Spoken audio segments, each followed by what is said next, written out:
Good evening. Get our meeting started.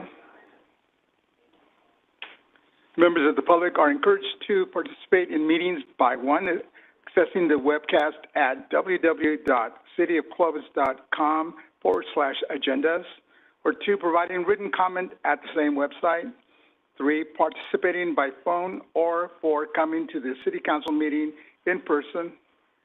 I'll call this meeting to order, and our flag salute will be led by Mayor Pro Tem Ashbeck. Pledge allegiance to the flag of the United States of America and to the republic for which it stands, one nation, under God, indivisible, with liberty and justice for all. Will the clerk please call the roll? Councilmember Ashbeck? Here. Here. Councilmember Monitor? Here. Councilmember Whalen? Here. And Mayor Flores. I'm here. We'll have public comments. This is the opportunity for members of the public to address the City Council on any matter within the City Council's jurisdiction that is not listed on the agenda. In order for everyone to be heard, please limit your comments to 5 minutes or less, or 10 minutes per topic. Anyone wishing to be placed on the agenda for a specific topic should contact the City Council, the City Manager's office, and submit correspondence at least 10 days before the desired date of appearance. Does anyone here at the Chambers wish to comment on anything that is within our jurisdiction here at the Chamber? No? I see not. Anyone on the web? No. Okay. Move on. Ordinances and resolutions. With respect to the approval of resolutions and ordinances, the reading of the title shall be deemed a motion to waive a reading of the complete resolution or ordinance, and unless there is a request by a council member that the resolution or ordinance be read in full, further reading of the resolution or ordinance shall be deemed waived by unanimous consent of the council. Consent calendar. Items considered routine in nature are to be placed upon the consent calendar. They will all be considered and voted upon in one vote as one item unless a council member requests individual consideration. Council members' vote in favor of the consent calendar is considered and recorded as a separate affirmative vote in favor of each action listed. Motions in favor of adoption of a consent calendar are deemed to include a motion to waive the reading of any ordinance or resolution on the consent calendar. For adoption of ordinances, only those that have received a unanimous vote upon introduction are considered consent items. Is there a council member wishing to pull an item from the consent calendar? See none. Anyone from the public here present wishes to pull any item from the consent calendar? See none. Anyone from the web? No. Okay, so. I'll make a motion to approve the consent calendar. Second. We have a motion and a second. All those in favor signify by saying aye. Aye. We have 5 aye votes, no votes. First item of business is public hearings. A public hearing is an open consideration within a regular or special meeting of the City Council for which special notice has been given and may be required. When the public hearing is continued, noticing of the adjourned item is required as per Government Code 54955-1. And the first item is consider approval of a resolution, the City of Clovis adopting the City of Clovis Local Road Safety Plan, and our presenter will be our Engineering Program Supervisor, Ryan Burnett. Thank you, Mayor and members of the Council. Before you this evening for approval is the City of Clovis Local Road Safety Plan. The city's plan is part of a multi-jurisdictional local road safety plan prepared by Kittleson and Associates and facilitated by the Fresno Council of Governments. The plan was tiered off the efforts of the regional safety plan that was also being prepared concurrently by the Fresno Council of Governments and Kittleson. The plan analyzed historical crash patterns and trends and presents countermeasures to help address roadway safety issues. One of the primary reasons the plan was prepared at this time is the requirement that jurisdictions have a safety plan to be able to pursue or continue to pursue federal funding under the Highway Safety Improvement Program.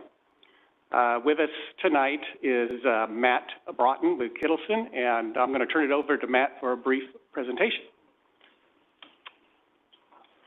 Thank you, and good evening, council members.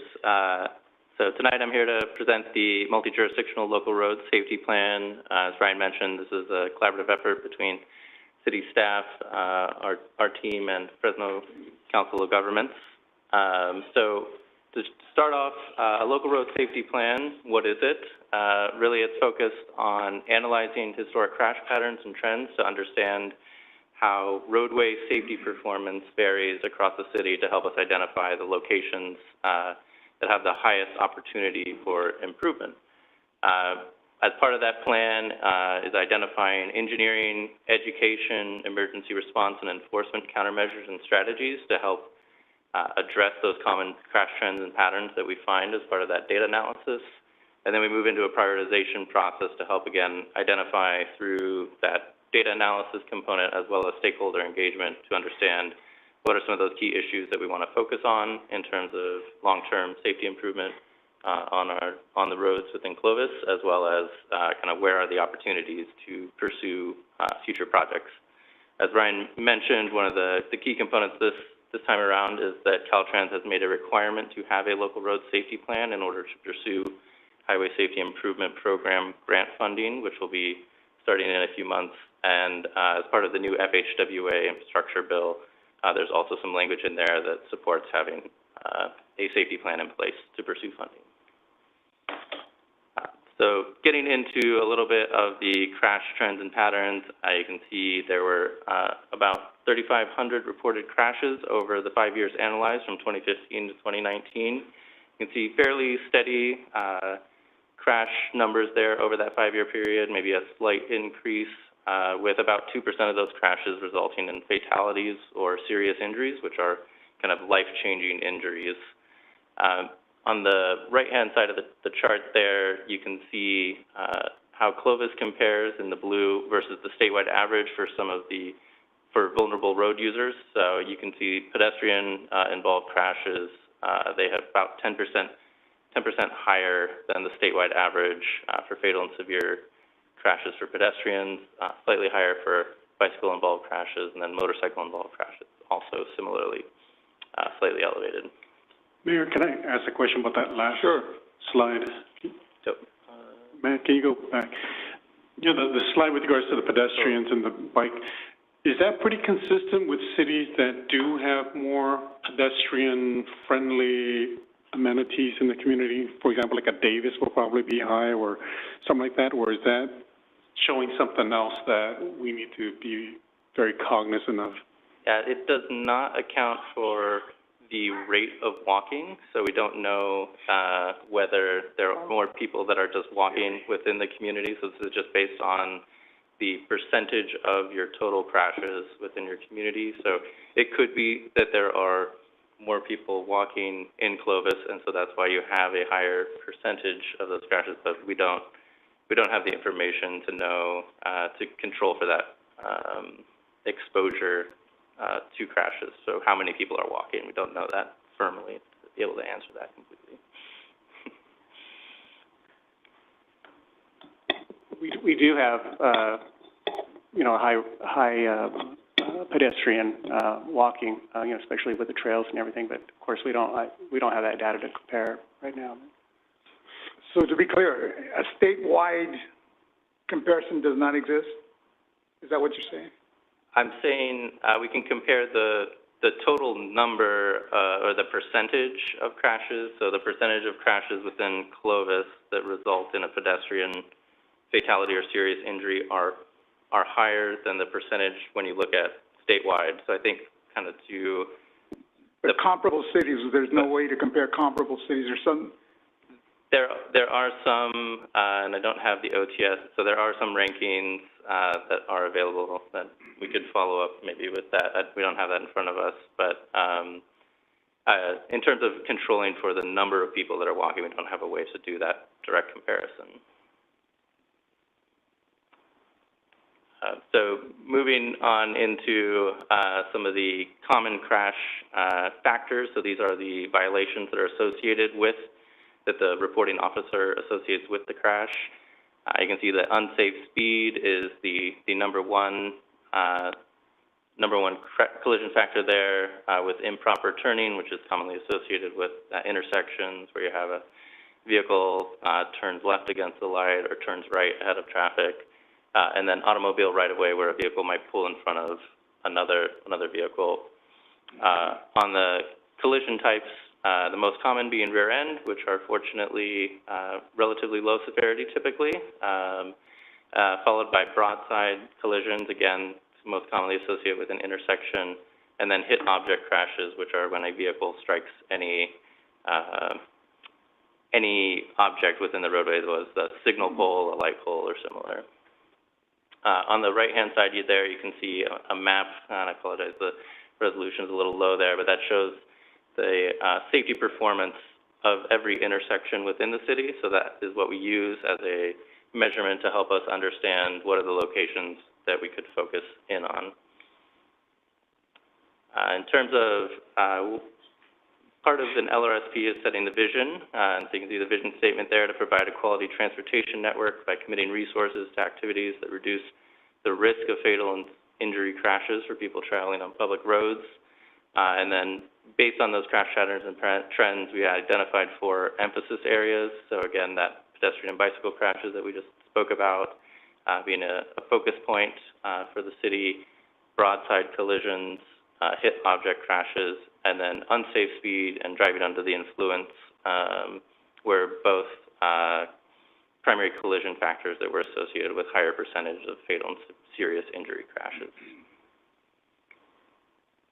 When we talk about how we're going to address that, there are 4 different buckets that we put the strategies in. Engineering, which are physical improvements made on the roadway.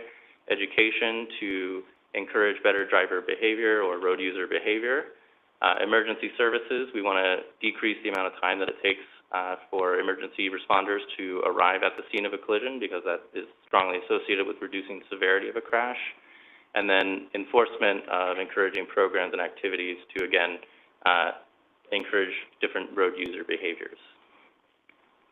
When we talk about some of those engineering strategies, again, focusing in on those fatal and serious injury crashes, this is building off the regional safety plan that Ryan mentioned, that developed with Fresno COG, that identified roadway intersection and bicycle and pedestrian treatments, and really focuses in on identifying how we can use those to improve priority intersection segments across the city. So that can include things like street lighting, median islands, or enhanced crossings for pedestrians. On the educational side, one of the key items coming out of the regional safety plan was the development of the Safe Roads, Save Lives education program. And so as part of the LRSP, is the hope that the regional education program that was developed can be integrated with the LRSP to help identify and spread those educational messages out to help address some of those top educational opportunities to improve road user behavior. I won't read through the list of everybody that was involved, but it was really great to have strong participation in the development of the local road safety plan, both from regional partners as well as a number of staff and partners across the city. And they really helped to identify and develop that program together to take this plan, hopefully carry this forward, to coordinate with the regional plan and local safety partners to help address those areas of emphasis areas and high priority locations, to collect and continue to analyze that data, and then use those countermeasures and strategies to help look for future funding opportunities like the HSIP program that was mentioned. And so with that, I think we'll take questions. Questions? Staff? I wanted to ask about the roundabout at Temperance and Alluvial. So it didn't show up, so it must be pretty safe? Because it didn't make it into the top 20 here, so I just want, I know this is 5 years, and that may only be a couple years, but I didn't see it show up. Sorry. And I saw that some of the recommendations was to put in roundabouts as some of the recommendations, but. So, if you would, can you please repeat the question? The roundabout that we put in at Alluvial and Temperance, I didn't see it as one of the top 20 intersections that had accidents. So can we sort of conclude from that overall it is pretty safe thus far? Yeah, it's going to be much safer because even when you do have accidents at a roundabout like that, the speeds are much slower. You're less likely to have fatalities and injuries at an intersection like that. Okay, thank you. My other question is with regards to these intersections. Is there a way to dig deeper so that way we know when there are the pedestrian and bicycle accidents? Are they happening on the side that is where the trail is crossing the street? So that way we know, okay, that is a good place to educate right there instead of where across the street where people are just walking. Not that it's not important for everyone, but, we can only invest in so many signage. And I'd be interested to know that it is where the trails are, where the pedestrians and the bicyclists are getting hit is on that side where there is the trail. Can you shed any light on that? I don't think we did any analysis of that with this study, but we certainly have that data and we can look at it. My sense is that the pedestrian-involved accidents happen mid-block. Some of them happen at intersections. There's a lot of locations. A lot of times the pedestrians are where they're not supposed to be or things like that. But, yeah, we certainly can look at trails in particular and see if there's a correlation, Okay. And I also didn't see with trails where they cross to intersections, like on Alluvial, between Peach and there, that there weren't many. And so that, to me, it gives me encouragement. But I wanted to make sure and get some confirmation that those crossings, when it crosses major intersections, we're not having, something that is showing up here. Or was it not studied because it was a bike crossing? I wanted to. That might be a question for the consultant. I think this particular study cast a pretty wide net, and it looked at the high accident areas.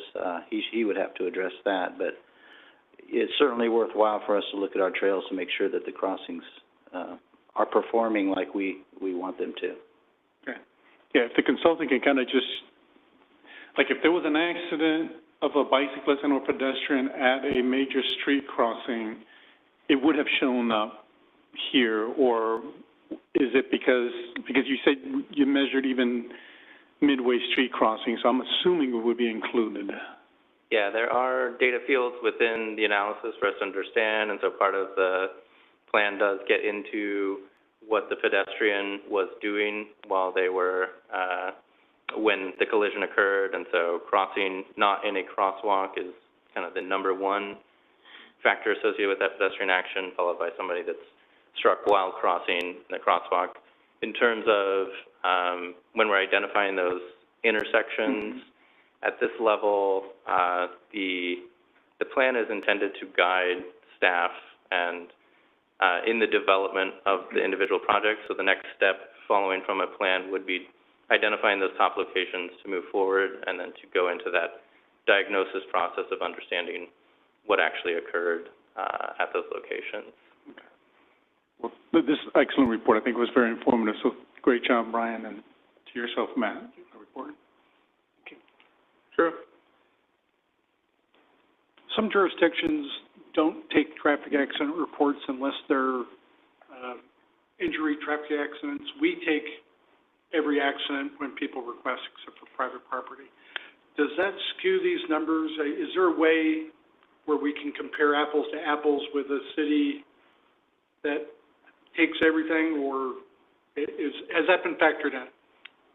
Yeah, so the way that the prioritization works is it's a combination of the frequency and the severity of crashes, and so, But it's gotta be reported to be it does have to considered. be reported, and so every jurisdiction is slightly different in terms of what level of property damage they accept, when they get reported into the SWITRs, or into the statewide database. There is a minimum associated with that. You are not being penalized Right. for including more, is maybe what I would point to, and, it's actually better to have, from a pursuing funding perspective, to have a stronger accounting of how many crashes are occurring, or the total number of crashes occurring. Yeah, I'm not suggesting that we shouldn't do that. I'm just, if we're gonna have true numbers, sometimes we gotta be able to compare with a jurisdiction that does not take traffic accidents, and that does happen. So, that's all I have. Thank you. So, Ryan, from here, now what? I Well- mean, I guess what I want to say is the map shows that every intersection in Clovis, with the exception of like 3, have had an accident. So how, and I see that the locations are prioritized and all of that. So now what? Okay, and I have to say, this isn't our first, safety plan we've done. We've done, safety plans at the staff level. UC Berkeley has helped us before, do these plans. And staff uses them internally to prioritize. And when we go after funding, we will, look at these intersections and, look at, a priority, of, what we can fix and what will score the best when we go after the funding.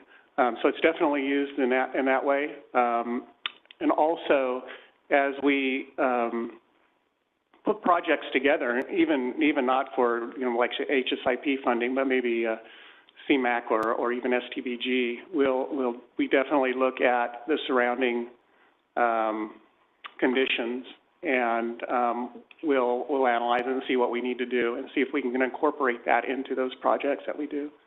So really this is sort of a data set to help grant applications, maybe development applications if there's something in the area, that sort of thing? Correct, yeah. Thanks. Bob? Yeah, so, what's important to me is whether we have safe passageway for our pedestrians and our bicyclists, and I'm sure that's true for all of the council and all the citizens and staff and management. When I look at the volume of pedestrians that we have on our trails and the amount of collisions, car versus pedestrian, car versus bicycle, I'm not seeing nearly as high a numbers as I expected to see based on the volume of people that are walking or riding their bicycle there. And I didn't know if that was just because I'm looking at the numbers with rose-colored glasses because I'm a big fan of the trails, or if that is something that was noticeable. And it may be that, I'm sorry, remind me of your name again, sir? Matt Broughton. Matt? Yeah. Okay.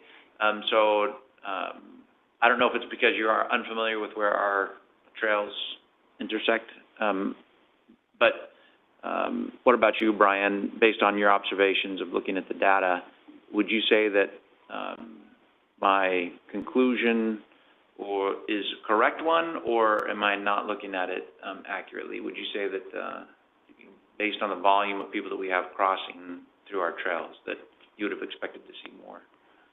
I would say I concur with that observation.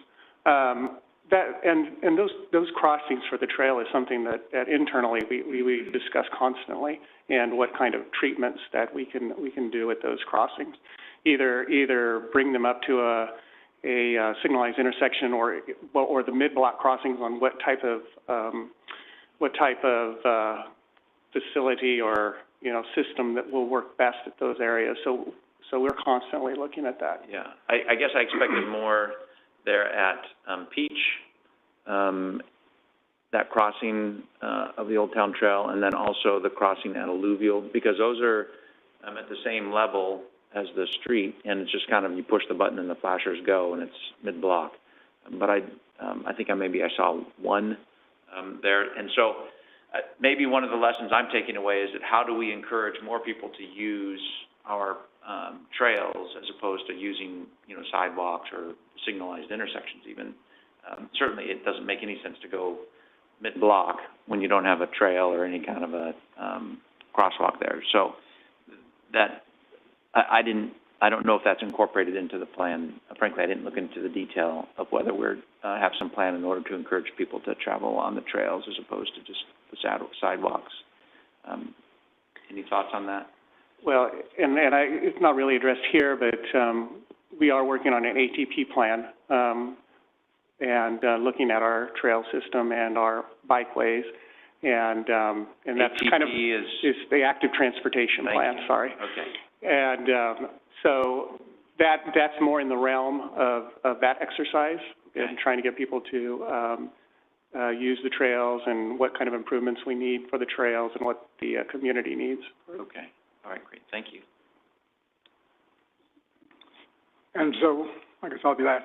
So now, any mitigation we do is the education, the enforcement, and the emergency services. That's all that we have to do per the law as far as when doing these plans, or is that What's in the plan is kind of set by the state, right? Right. In general. Yeah, Correct. the content and structure is set by the state.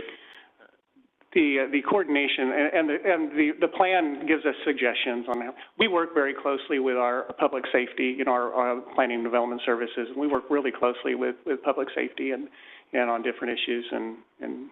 But does the state want to measure something? Does the state want these numbers to be reduced? Is there an evaluation sometime in the future? Or it's just data? That's all I'm hearing here. This is just data. At this time, this is the first round that this has been required at the state, so this is the very first kind of go-around for Caltrans. It is anticipated that they will probably in the future require regular updates to it to continue to pursue that HSIP funding, but at this time there is no... But for now, we're just gathering numbers, and that's about it. Maybe in the future, there'll be some mitigation to the numbers. It's trying to reduce accidents, crashes, fatalities, that kind of stuff. Yeah. And maybe even compare us per capita to other jurisdictions. Yeah, so the plan does identify some performance measures to help the city identify and kind of track over time, kind of as how that safety performance is changing over time related to some of those key emphasis areas. So tracking and monitoring kind of total numbers, bicycle and pedestrian crashes, as we talked pretty extensively about, as well as those broadside and hit object crash frequency over time to be able to kind of monitor and report back over time. Okay. At this time, I'll open it to the public. Anyone from the public wishing to comment on this item? No one, huh? Okay, I'll bring it back to the council. Huh? Oh, online, I'm sorry. There are none. Oh, okay. Now I'll bring it back to council for approval. I'll make a motion that we adopt the City of Clovis Local Road Safety Plan. Second. We have a motion and a second. All those in favor, please signify by saying aye. Aye. Aye. So it's 5-0. Motion passes. No nays. Thank you. Thank you. Next item, administrative items. Administrative items are matters on the regular City Council agenda other than public hearings.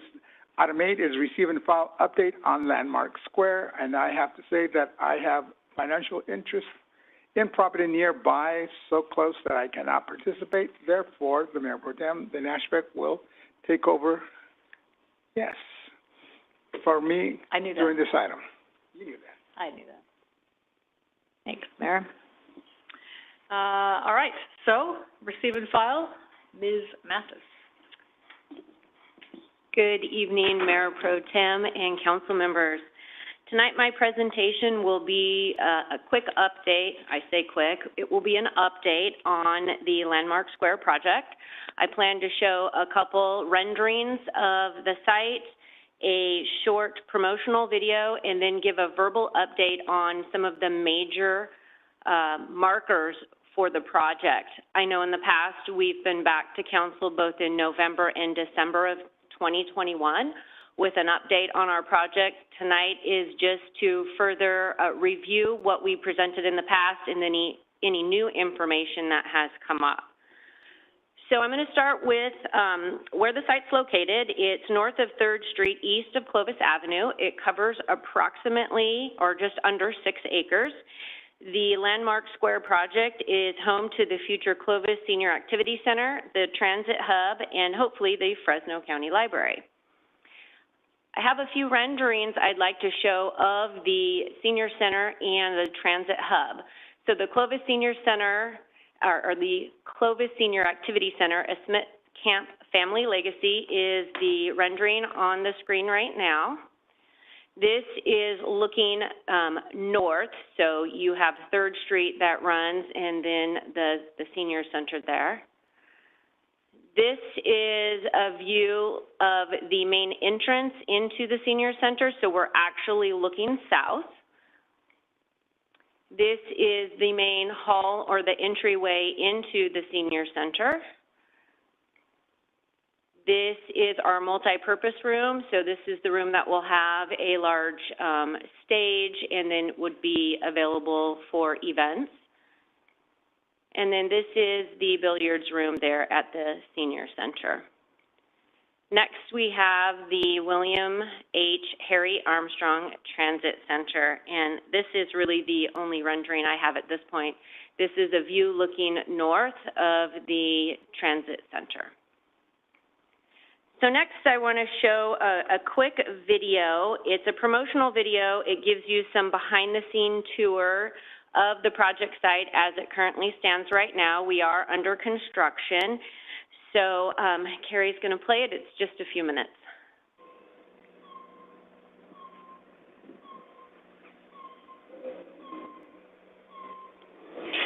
I'm standing at the entrance of our new Clovis Senior Activity Center. Come on with me down the hall, and I'll show you some of our new classroom space. Over here, we'll have 4 large classrooms where we'll have all different kinds of activities. We'll be doing some of our fitness classes. And in the corner over there, we'll have our brand new billiards room.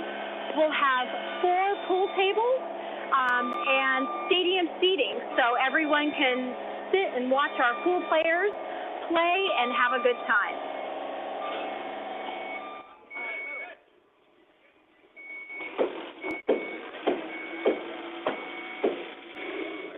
We're currently inside of our new administration area. This will be where we greet our visitors to our new building. You're looking at our staff offices. We will have a conference room, and this is where actually all the work for the Senior Center will be done.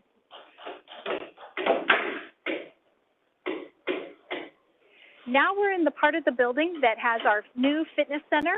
This will be open to the public with a small membership fee. We also have a large storage area for all of our supplies for our different activities and crafts. And down here is our tenant space area for our project partner, St. Agnes Medical Center. And this is our new event hall. We're very excited to have been able to build a hall that will hold up to 300 people. We're really looking forward to hosting all different kinds of events and activities in this space. We have this terrific new stage where we'll be able to present speakers, classes, and of course, live music. I know it doesn't look like it right now, but this is our commercial kitchen. We'll be able to use it to cook lunches for our senior participants, or we can use it for catering for large events. Our big hall is available to rent, and the kitchen comes with it. Well, thanks for joining me for this behind-the-scenes tour of the new Clovis Senior Activity Center, a Smith Camp Family Legacy. We're very excited to share the progress with you. If you'd like more information about the project, go to www.clovisseniors.org for more information about the project itself and opportunities to donate. There, you'll also find a link to our brand new live video feed of this project site. You'll be able to log on from 7 a.m. to 7 p.m. Monday through Sunday and check out the progress of the building. Thanks again. Okay, Amy did a great job. We're very proud of her. We don't want her to leave as the General Services Manager to take on, like a role with public information. So she did a good job. I did confirm with Chad that the video and the live cam is up on our main City of Clovis website. So we're really using it as an opportunity for fundraising and to provide a status of where our project stands. So now I'm going to dive into an update touching upon really the important markers on the Landmark Square project. I think in full transparency, we have been working feverishly since the project contract was awarded for construction. So while I'm going to hit the main points, by no means is this exhaustive or covering every single step of the way, but it is hitting the main stuff. So a little bit about the construction update. So in January of 21, our construction contract was awarded to AMG, and that contract was specifically awarded for the Senior Center and the Transit Hub. Shortly after the contract was executed and we began initial site grading, we hit soil contamination, and that was in March of 2021. Since March of 2021 through even today, the city has been working with the resource agency, Department of Toxic Substance Control. You'll hear me refer to them as DTSC throughout the presentation. We've also been working with the Fresno County Health Department and the County Public Works Department. The County Public Works Department, we contacted immediately when we ran into soil, more as getting guidance and getting, some direction from them on how to proceed with addressing this unforeseen site condition. DTSC, again, Department of Toxic Substance Control, they're basically the resource agency that has oversight responsibilities for soil contamination issues, and they are the agency we are working directly with. In June of 2021, the city entered into a cooperative voluntary agreement with DTSC to evaluate, address, and really resolve the soil contamination issues. We also worked with them to explore and implement options to protect all of the buildings on the site.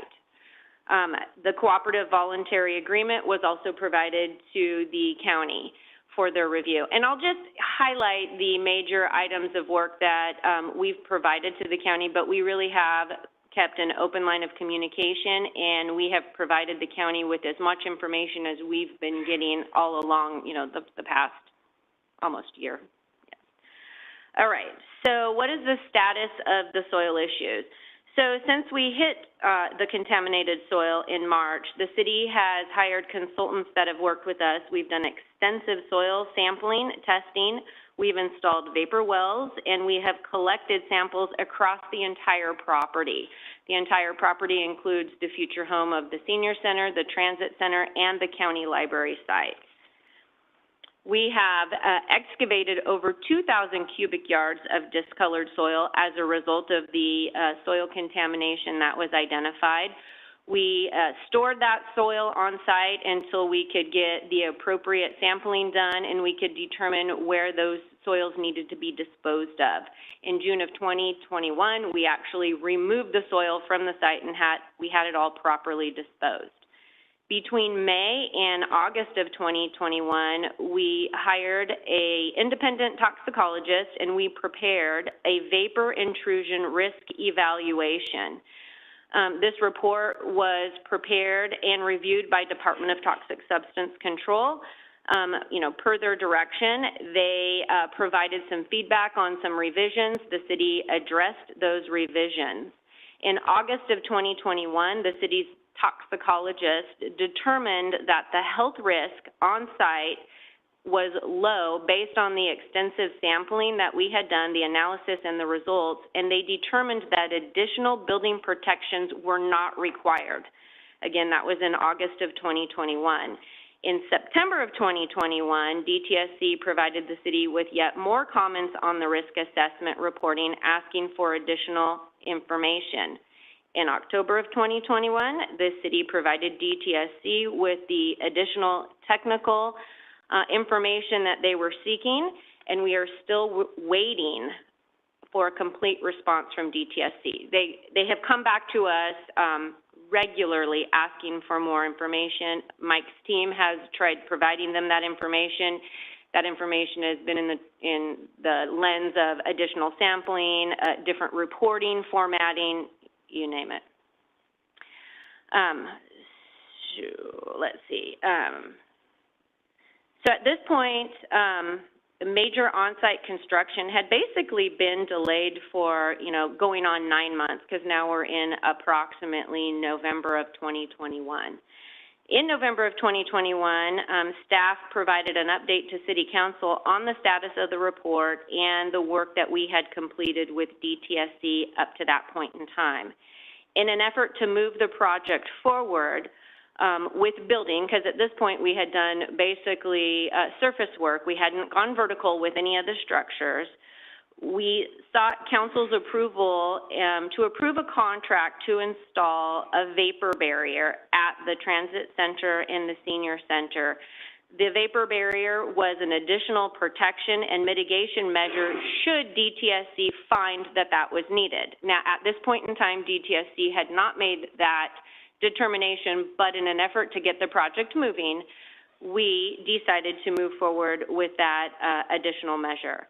So the vapor barrier system was designed for the site, and it conforms with all of DTSC's requirements. So therefore, should DTSC actually come back to us and determine that the buildings need additional protection, the vapor barrier system would meet their requirement.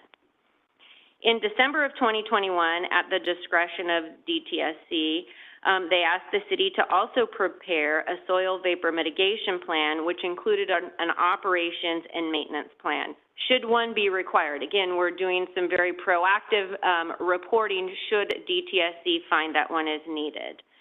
At this point, Mike follows up with DTSC, I think on a weekly basis, if not a couple of times a week, to find out where they are in their review of the documents that they have received from us. The DTSC still has not provided us formal feedback in terms of whether or not correction actions are required or if there is no further action necessary. Again, as I mentioned at the beginning, the city has been providing the county with copies of the agreement. We've done large data dumps on the sampling that has been performed on site. And we've had regular standing meetings with the county where verbally we are also providing an update to them as to where we are with the project.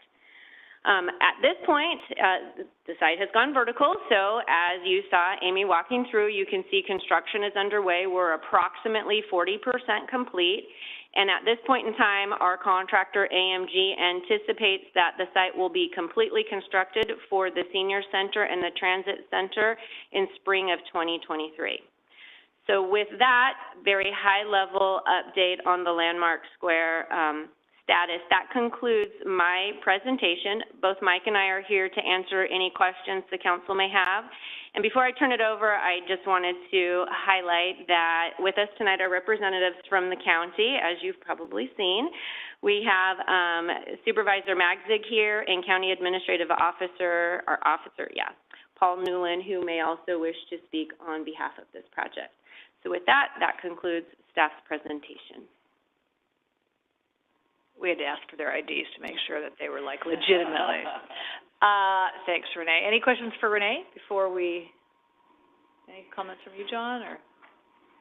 I have a question, Mayor Pro Tem. During the time in which we found this out, were there any written and or verbal communications of concerns from the different partners involved to staff at all?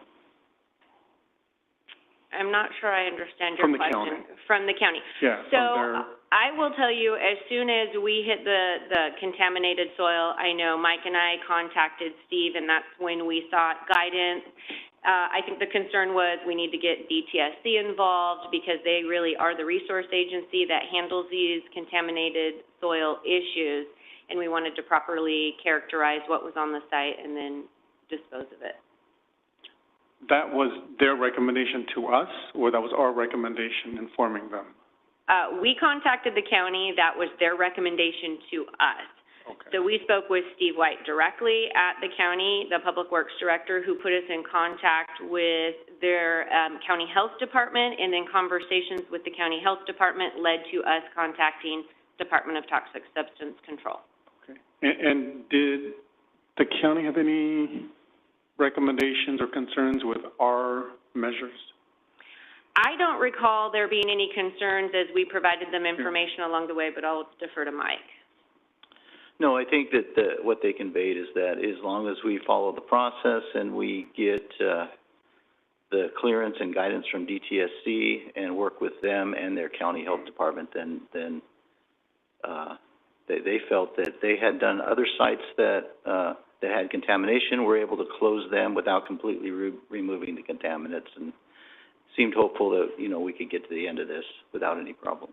And the vapor barrier, they were very also in agreement with, even though we went above and beyond. Well, the vapor barrier is something that we learned about as we were going through the process. So that's something that we didn't know about at the beginning when we were first talking to the library. I think we've kept them informed. Yeah. Haven't received any concerns from county staff at this point, but I think they're just kind of waiting to see. Thank you. Any other questions for staff? Oh, sorry, Drew. No, I just hit the light as you looked the other way. At what point do we need to ramp things up to get them DTSC off the dime? Now? Yesterday? No. What have we gone up higher? Who are they under? Well, they're a state agency. If they're under, what umbrella are they under? Do you know? You know, I'm not sure. But we can ramp it up. At this point, we are going vertical. We're able to continue with the construction of the building, so we are not being held up anymore. We've sort of cleared that hurdle.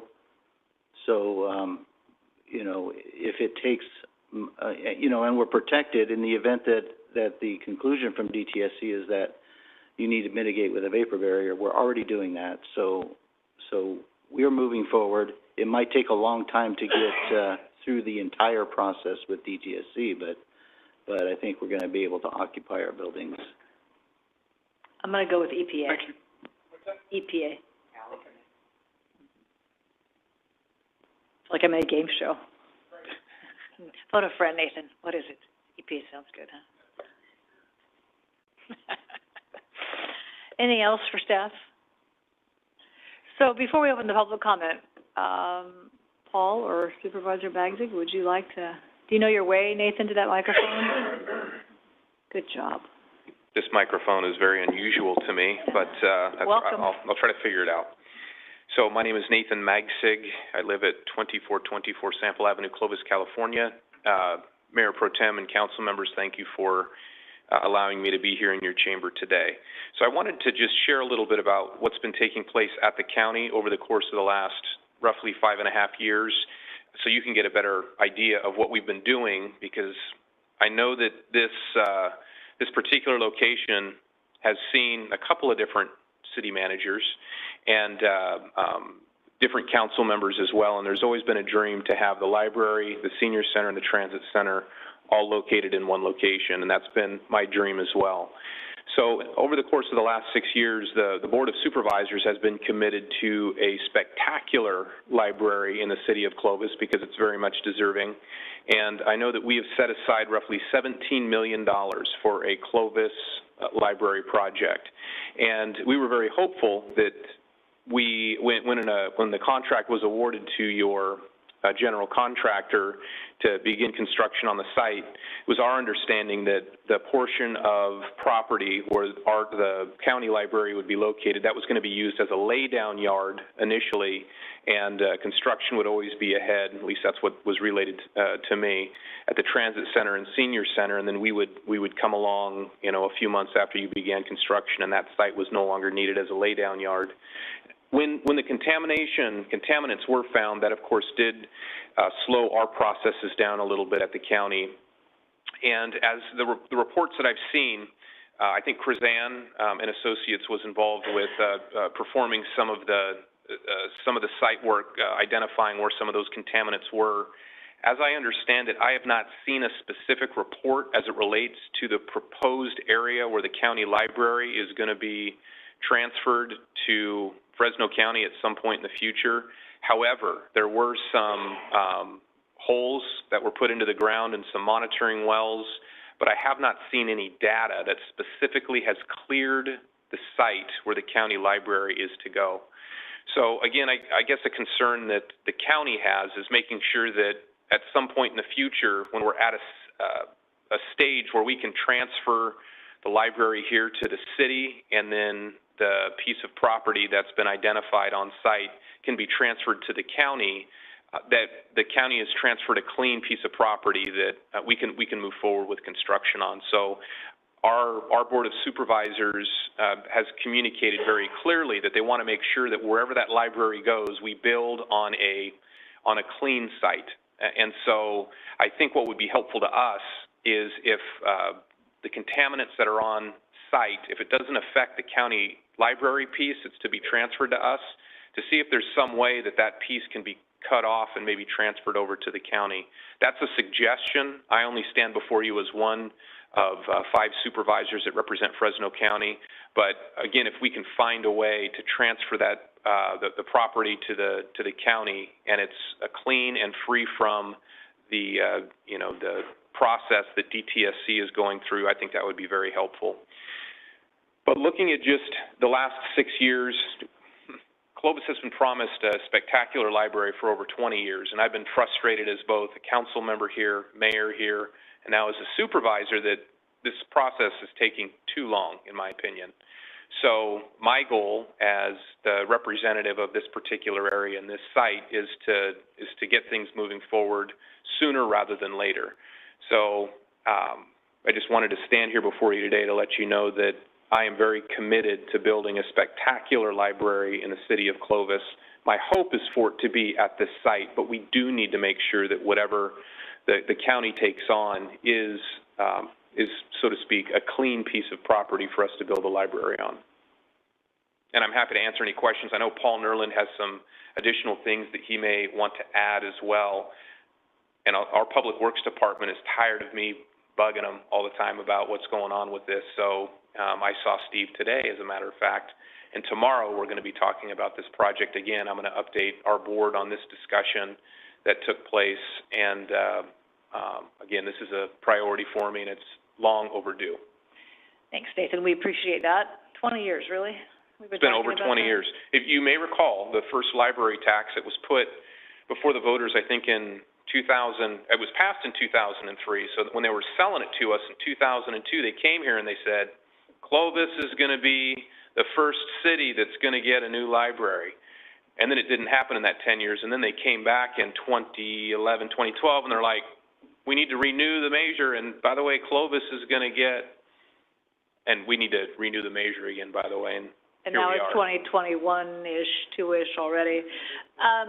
Just a question on that. Can Renee and Mike, can you weigh in on the soil testing that has or has not occurred on the county piece of the puzzle here? Just for our iteration, Nathan? Thanks. So the testing that has been done is being done from a risk standpoint.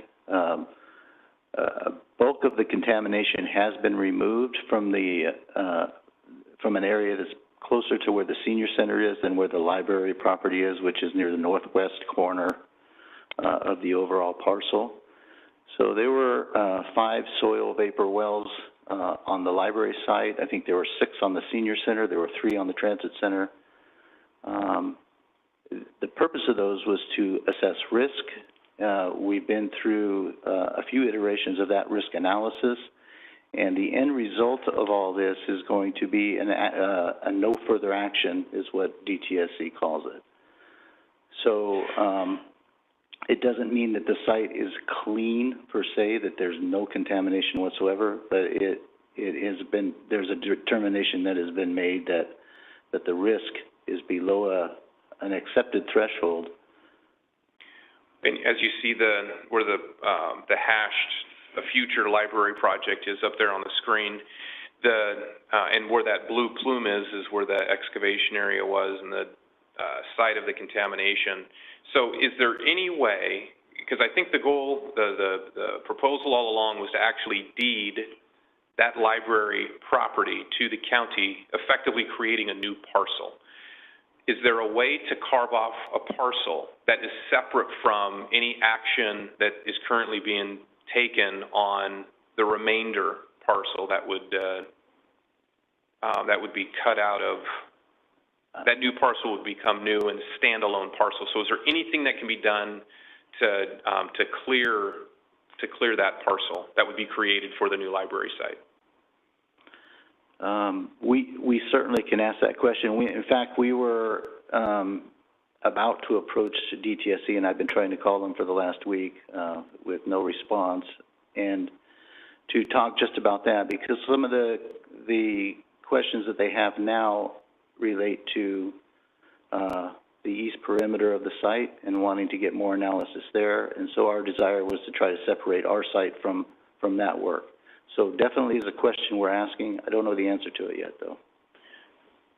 So again, just looking at maybe how we can proceed, because I know for years we talked about this site and at some point creating a parcel for the county, and there would be a transfer, the old library site and then this site for the, where the new library was going to go. To my knowledge, that was never done, correct? We never put property, created new corners, carved out a new parcel, a new APN was never assigned to this piece, or maybe it has and I'm just not aware of it. Well, it's a long story, but the answer is no, not yet. We've been working on it over the years. Okay, fair enough. But Nathan, your interest is the separate parcel potentially, but some assurance that it is clean before that transfer occurs. I mean, we could make you a parcel, and then if it had some contamination, then you'd be, am I hearing you right? Yeah, so obviously with the library, it's going to be frequented. Right now the library here, I think, is either the first or second most utilized library, and it's going to be a destination point for, kids of all ages. And so while I personally am not concerned in practical terms of any harm being done, it's allegations and then the looming cloud that exists. And if something were to happen on site, someone got sick, we could end up with some kind of a lawsuit. But I think the way that you avoid that is if you were able to get Krzan and Associates to come in and do soil analysis on this parcel, just to identify that, look, the soil matches soil that is north and west of the site, and you're never going to get someone who analyzes soil to say that soil is pure or it's perfect, because you look at, depending on where you are, you're going to find asbestos in the soil. It naturally occurs up in the mountains. But as long as the condition of the soil kind of matches other surrounding areas and you don't find certain particular contaminants that might be associated with pesticides or other things like that, to me, that renders the site clean. Okay. That's the definition I'm looking at. Okay, thanks, that makes sense. Anything else? Nathan, would you be comfortable with the designation that the California agency comes up with, which is no further action required? Is that clean enough? Well, I could take that back to our Board of Supervisors, but sometimes I will say a concern I have is when they do say no further actions required, they'll also say, but we want you to monitor it for the next 30 years. And so the challenge is if there's any additional monitoring that's required and then 10 years down the road you find that the site is off-gassing because maybe they're somewhere else on site, there's something buried, you own that. Mm-hmm. So that's my concern. Okay. All right. Thank you, Supervisor Magsick. And I know our CAO has some comments. Oh, I'm sorry. Vaughn, do you have a question for Nathan? I just wanted to know, thank you, Supervisor, for being here this evening. Are the plans completed and the county is just ready to go? Is that all done? So I know that we have plans as far as if they are 100% buildable right now, they may have to be updated again, because I know that building codes have changed, because we started on these plans, we started on these plans, I think, 5 years ago. So I think that we might have to do some building code upgrades just to make sure that we meet current codes, because we never pulled permits, and so until you actually pull permits, you got to make sure that the plans are up to current standard.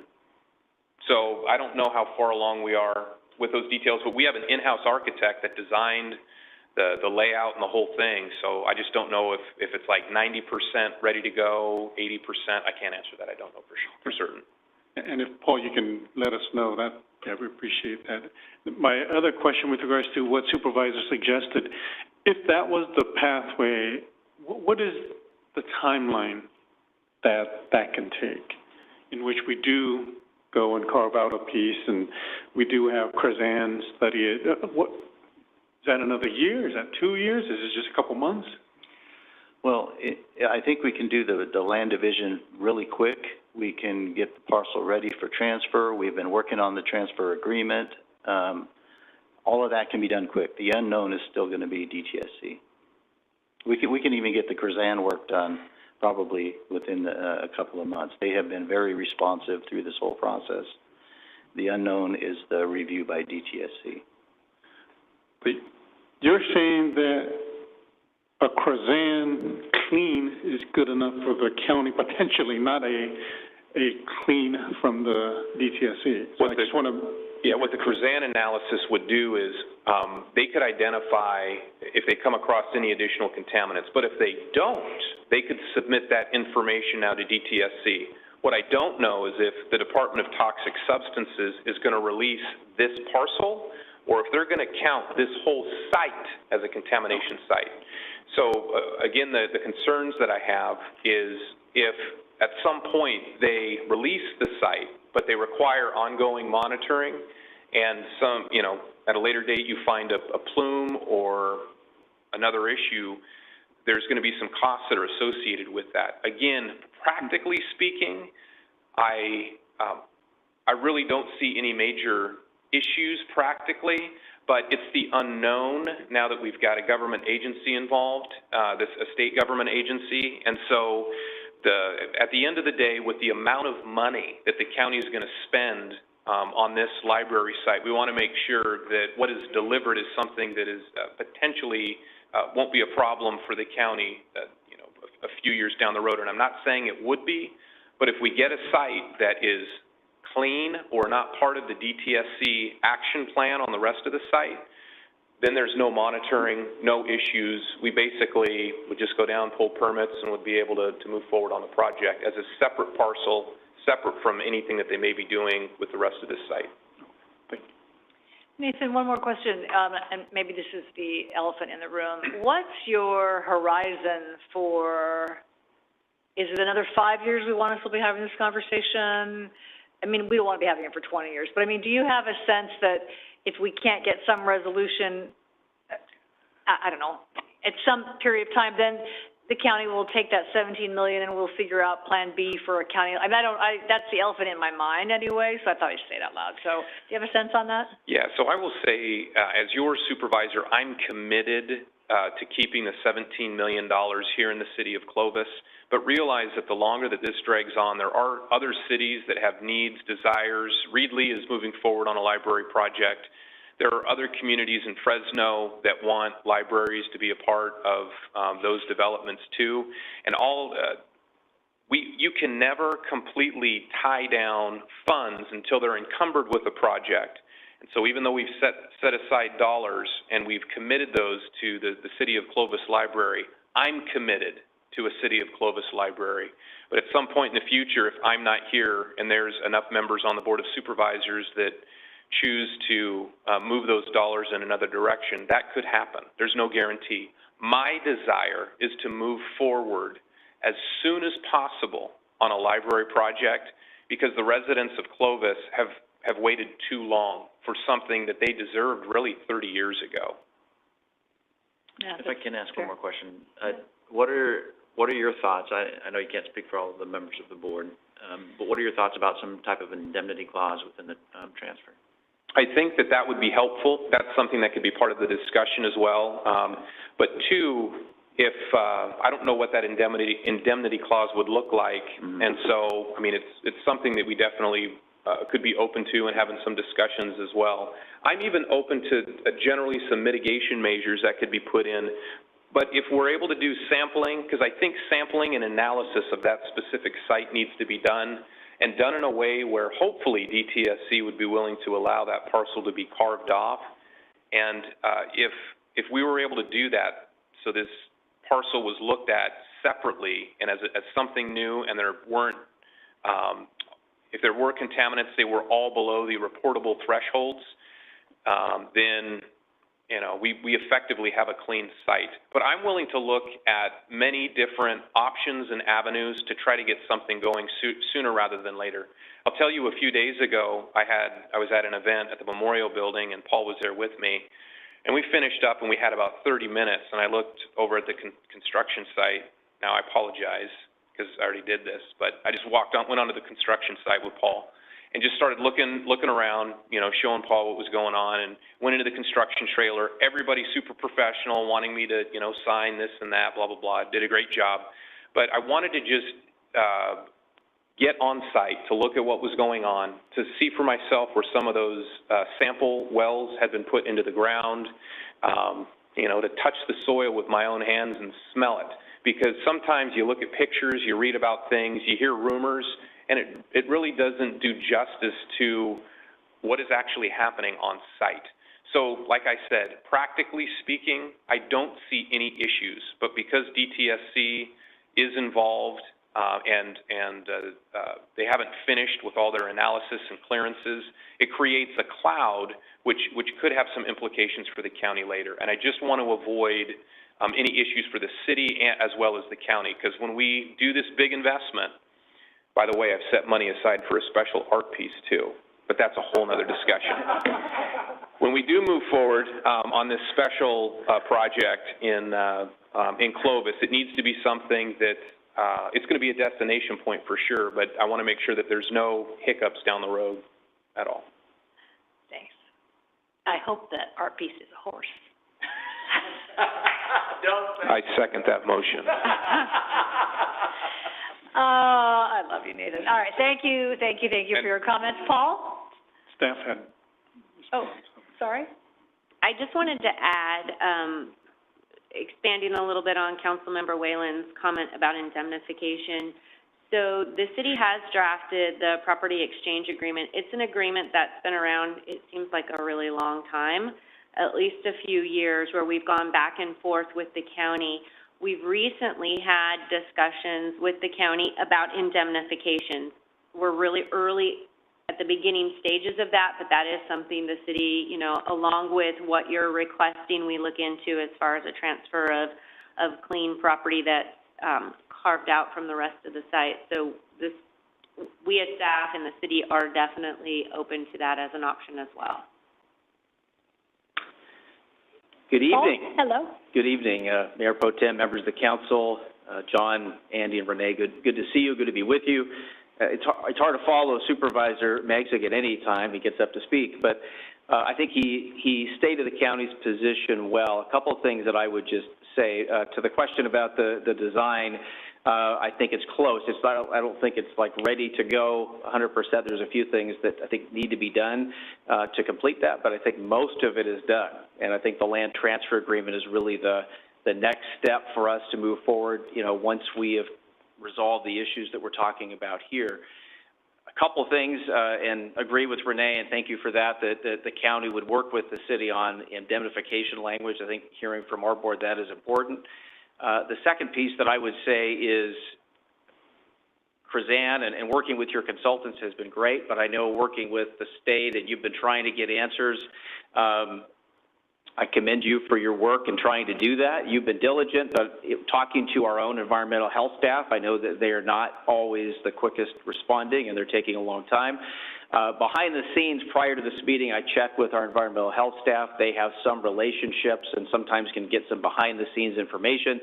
My understanding is what we're really looking for now is give us their feedback in writing, and that writing would tell us what needs to be done, but also a clean closure is what we're hoping for. To get that clean closure, if we can get to that, and that's what we're hoping for is that they would then come back to us to do that. Now, the conversation that our environmental health staff had with them recently was that is imminent, but that's in state terms, so I don't know what that means. In our terms, that would be tomorrow. However, I do think that what was just stated about our own agencies pushing at every angle that we have at the state level to say this is important, we need to hear back, assuming they have the information that they need, and we're willing to work together to get that. So I just wanted to add those two things. Otherwise, I think Supervisor Megsig expressed the opinion of our board and the county. And I will also say, I think when Supervisor Megsig and I first met, I heard about the Clovis Library and just some of the, you know, the commitment that he has to this project and desire to get this done. So, thank you. Thanks, Paul. Well, that was right after we got elected in 2001, so that is a really long time ago. A really long time ago. Thank you. It does seem like maybe, have we reached out to Assemblymember Patterson or our senator to try to speed anything along, get any help that way? We could. Yeah, we certainly could. That might be something that... Yeah, we kind of backed off of that when our buildings started taking off, but we can renew that effort. But that seems like, yeah, the mayor could reach out, or John or something to their offices to help them move that along as well. Thanks. Any other questions? Open the public comment. Anybody in the chamber here want to make a comment on the Landmark Square progress? Anybody online? No. All right. Any closing comments from council? Yeah. The light went on. Yeah, I would like to make some. Are you going to let me? Except you. So, thank you both for being here and sharing your concerns. I don't think that anything that you've asked is particularly unreasonable. Feel free to communicate that to other members of the board as well as county staff. We are both working and rowing in the same direction. I have, certainly confidence in both of our staff's ability to kind of work through these processes. It is frustrating dealing with the state of California often, and we get that. I just don't want any delay or unreasonable activity that's taking place at the state of California to impact our relationship, because I believe our relationship on this project is a solid one. And, Nathan, your commitment to this project has been clear, early on. And, obviously we share your frustrations with how long it's taken to get here, but we're thankful that we are here. It is, a little unnerving when you have an unknown that is out there. And if, you can kind of keep your other board members in the boat rowing, that would be helpful. And however you choose to do that, is probably a call that you're going to have to make. Just know that we're going to be with you as you try to communicate that to your board members, and whatever we can give you in order to provide some confidence that, this is a project we are also committed to. Then if we can help you in some fashion, just let us know, because it's, it feels really close. And it seems like that sometimes the closer you get, the challenges become a little bit more magnified than they really need to be from a long-term perspective. So just if you can keep them in the boat, that would be great. And we'll do what we need to do on our end in order to make sure that we make that job easier for you guys. Thank you. Thank you. Agreed. I think there's a couple of steps, sampling, maybe doing a little bit more active sampling on the site that is designated for the library, reaching out to state assembly members or our state senator to help see if we can spur on DTSC, and then finalizing that land transfer agreement and with the indemnity language at least being reviewed in anticipation of that moment occurring. So I think we have some pretty specific tasks. But it is the best location for a spectacular Clovis library, and you have been a good champion of that over all these years. So I think we're all committed to keeping going and getting there sooner rather than later. Another 5 years seems sort of out of the question, but who would have thought 20 years later we were still talking about it. So thanks to you both for being here tonight. Always nice to see you. Welcome anytime. We love you too. We love you too. All right, thank you so much. All right, the next item involves the mayor. Or could involve the mayor.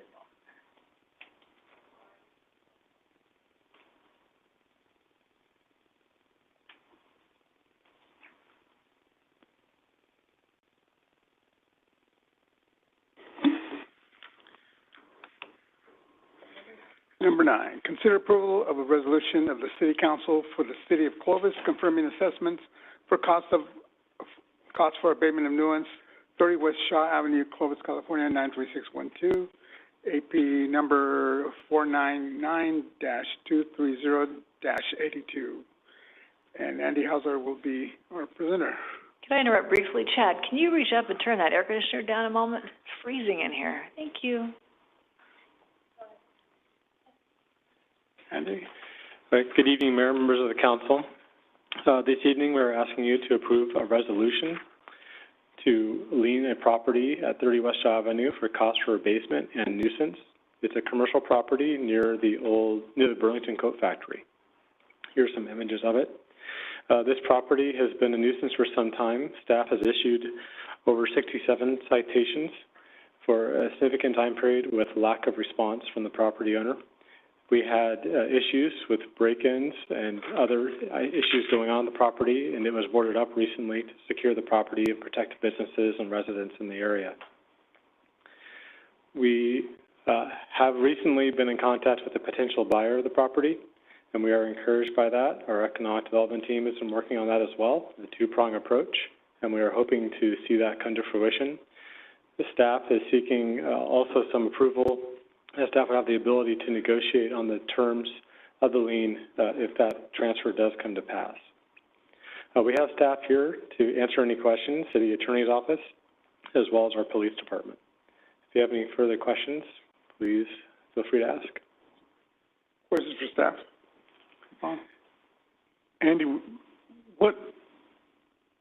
how does it get transferred to a new, what's the process after this? I know we put a lien on it, so we can't force a sale, correct? That has to be done privately, or how does all that work? Yeah, so this will be a lien on title, and that will be something that is in payoff order. So when the property does transfer, any proceeds would come to the city or any other lien holders. We can't force a sale. Someone has to choose to sell their property, but the lien would sit there until they transfer property. Okay, but then you said there's a potential buyer, so they'll do all that themselves then? They'll go contact the owners. Hopefully they'll be responsive. So the property has been on the market, and the city has been encouraging potential buyers to look at the property. It's like any property in the city that's for sale for commercial development, and there is a buyer that is in escrow on the site currently. Okay. There is a buyer that is in escrow on the site currently. I had a question just generally. This reminded me of the neighborhood nuisance, now I've forgotten where, but where Corporal Josh Kirk went out so many times, and we talked about lowering the threshold for that before we could act, right? I find it sort of amazing you could get in trouble 67 times and nothing happens.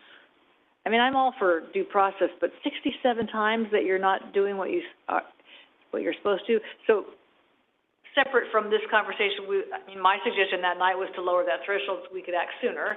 I don't know if anything has happened in that regard, but is this the same kind of circumstance? I mean, why 67 citations? Does it have to reach a dollar limit like the single-family home? I think that was the issue in the single-family case.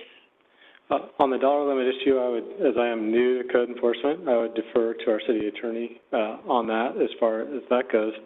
As far as the number of times the engagement is incredible, and our staff engaging on that is a significant time and resource drain. So there is no way that 67 citations for a total of what was the amount of money?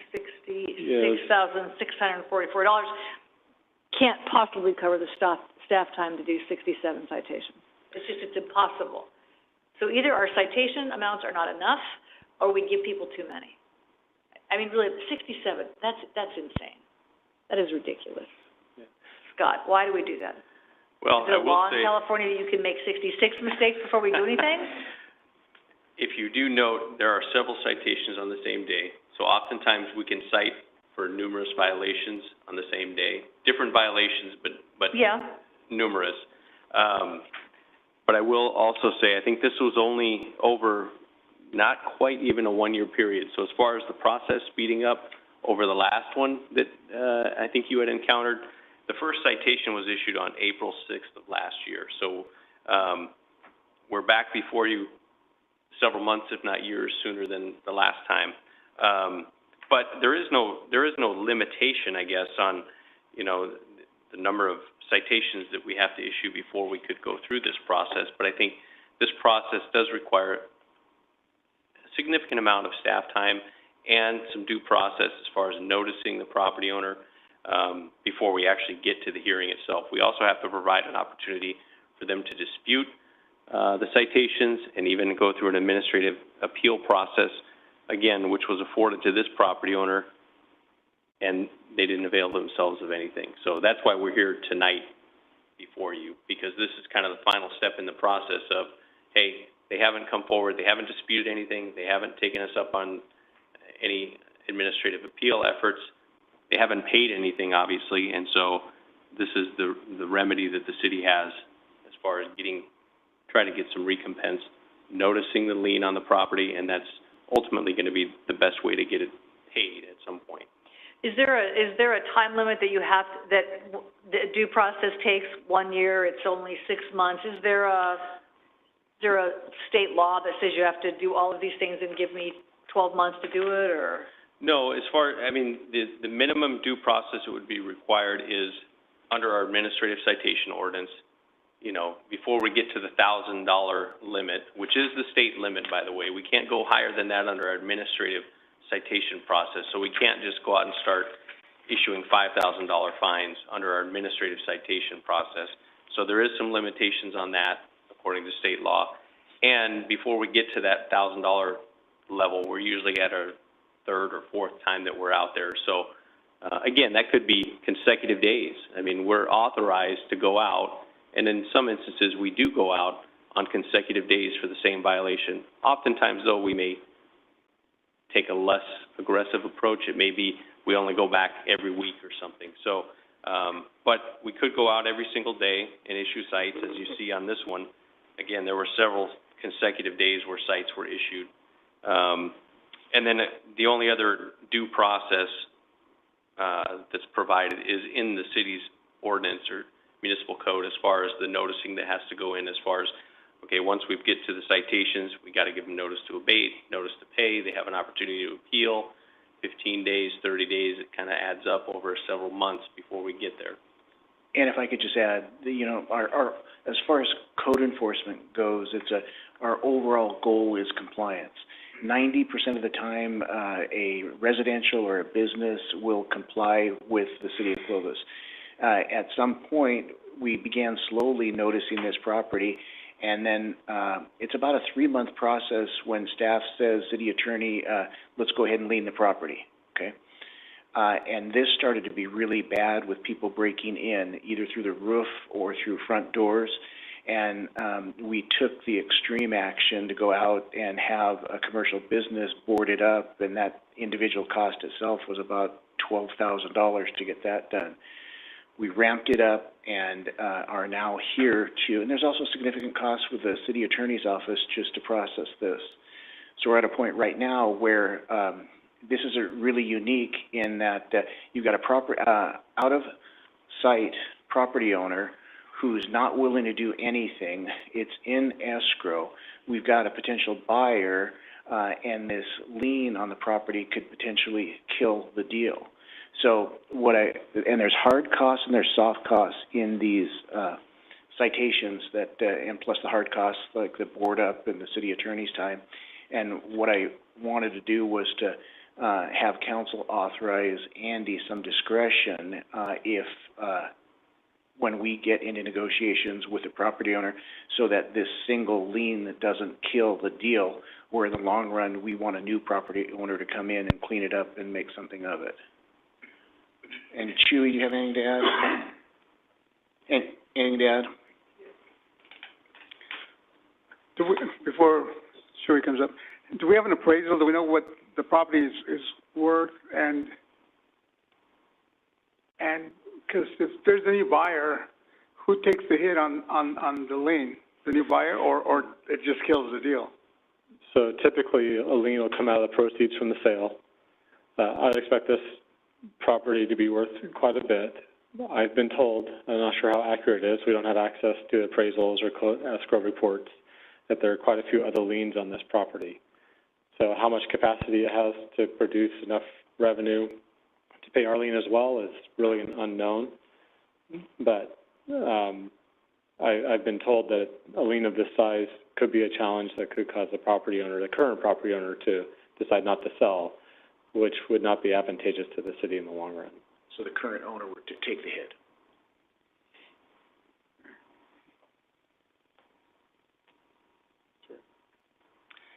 Good evening, Mayor, and good evening, Council. My name is Jesus Santiago. I'm a police corporal with the Clovis Police Department, assigned to our Neighborhood Services Division and oversee our court enforcement team. One thing I wanted to comment on was you commented on the amount of fines that were issued. Shortly after this location was brought to our office's attention, I personally went out to conduct a site inspection of the location. While doing so, my initial concern was the response that I got from some of the other property owners that are currently occupying businesses in the immediate area, one being Kelly's Pet Supplies, the other being the donut shop, H&R Block, and a nail salon nearby. Their immediate concern is what rose our attention to this location, to this specific location, to the point where we came back and addressed this location with the court enforcement team, which is comprised of multiple City of Clovis departments. We then agreed to go on site and bring everybody on site, everyone from the fire department, building department, planning department, police department, solid waste. And after being on site, we formulated a plan that needed to be implemented, one for the safety of the public, and others because we were having break-ins at the location. At one point, we had a fire start at the location from a break-in. Kind of fortunate that the entire structure did not engulf in flames. At others, then we started to have the multiple break-ins at the location. Again, the reason for the continuous sites, at times repeated in 1 week, this period of time, was to in fact address the safety hazards and the attractive nuisance at this specific location.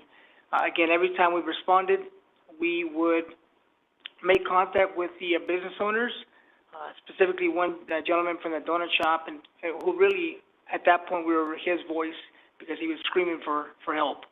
Another business, Kelly's Pet Supplies, moved from the location as a result of, look what we're dealing with.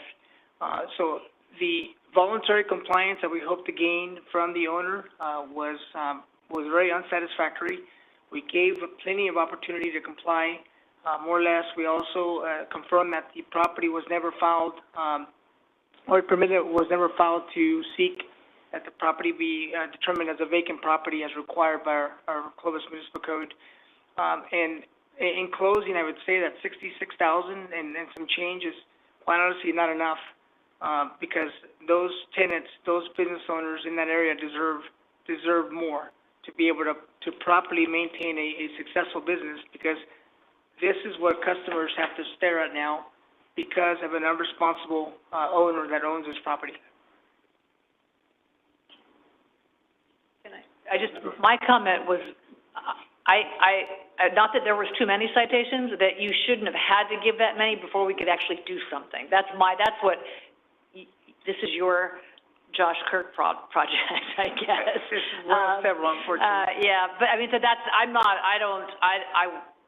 yes, go, but it's really a shame that you had to give 67 citations before you could come here to get the lien. So that's all I was thinking about, nothing about how often you went, for sure. And quite honestly, Councilmember Mashpik, had I gotten permission from my captain to go to San Jose and address the owner in person, I would have, but she denied my request.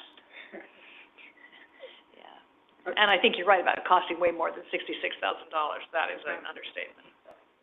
Officer Santown, did we ever have any kind of response from the owner? Did we ever get to talk to him? Anything? Numerous letters were sent out. Numerous phone calls were made. The only one time someone on behalf of the property engaged was after the summary abatement warrant was authored and served, that a representative contacted the board of company, who then immediately notified our office that, hey, we do have someone that's corresponded. That was forwarded to our city attorney's office, and nothing further from that point. Okay, thank you. And if I could add, that contact was from the broker representing the potential new buyer. So I don't think you actually had contact from the property owner.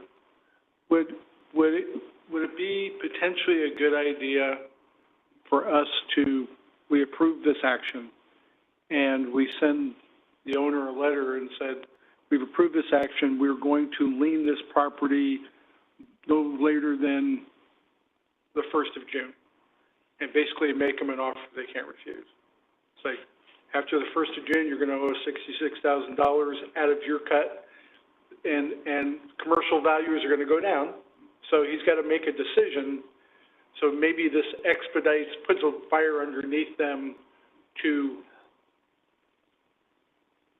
sell, get out, and if we're out $66,000, if we can get a viable owner here who's going to start regenerating business, we're ahead money, I guess. That's just my thought. Yeah, so my timelines are much more aggressive than yours, council member. There's hope that we'll be in a position that this property will close by the end of March or early April. And I would propose that we record this lien so that it is on title currently, and negotiate with through title on any reduced amount that would help the deal close. If they don't close, then the lien would stay in place. And we're talking about recording tomorrow. Yeah. That would allow us to protect the city and encourage the deal to close.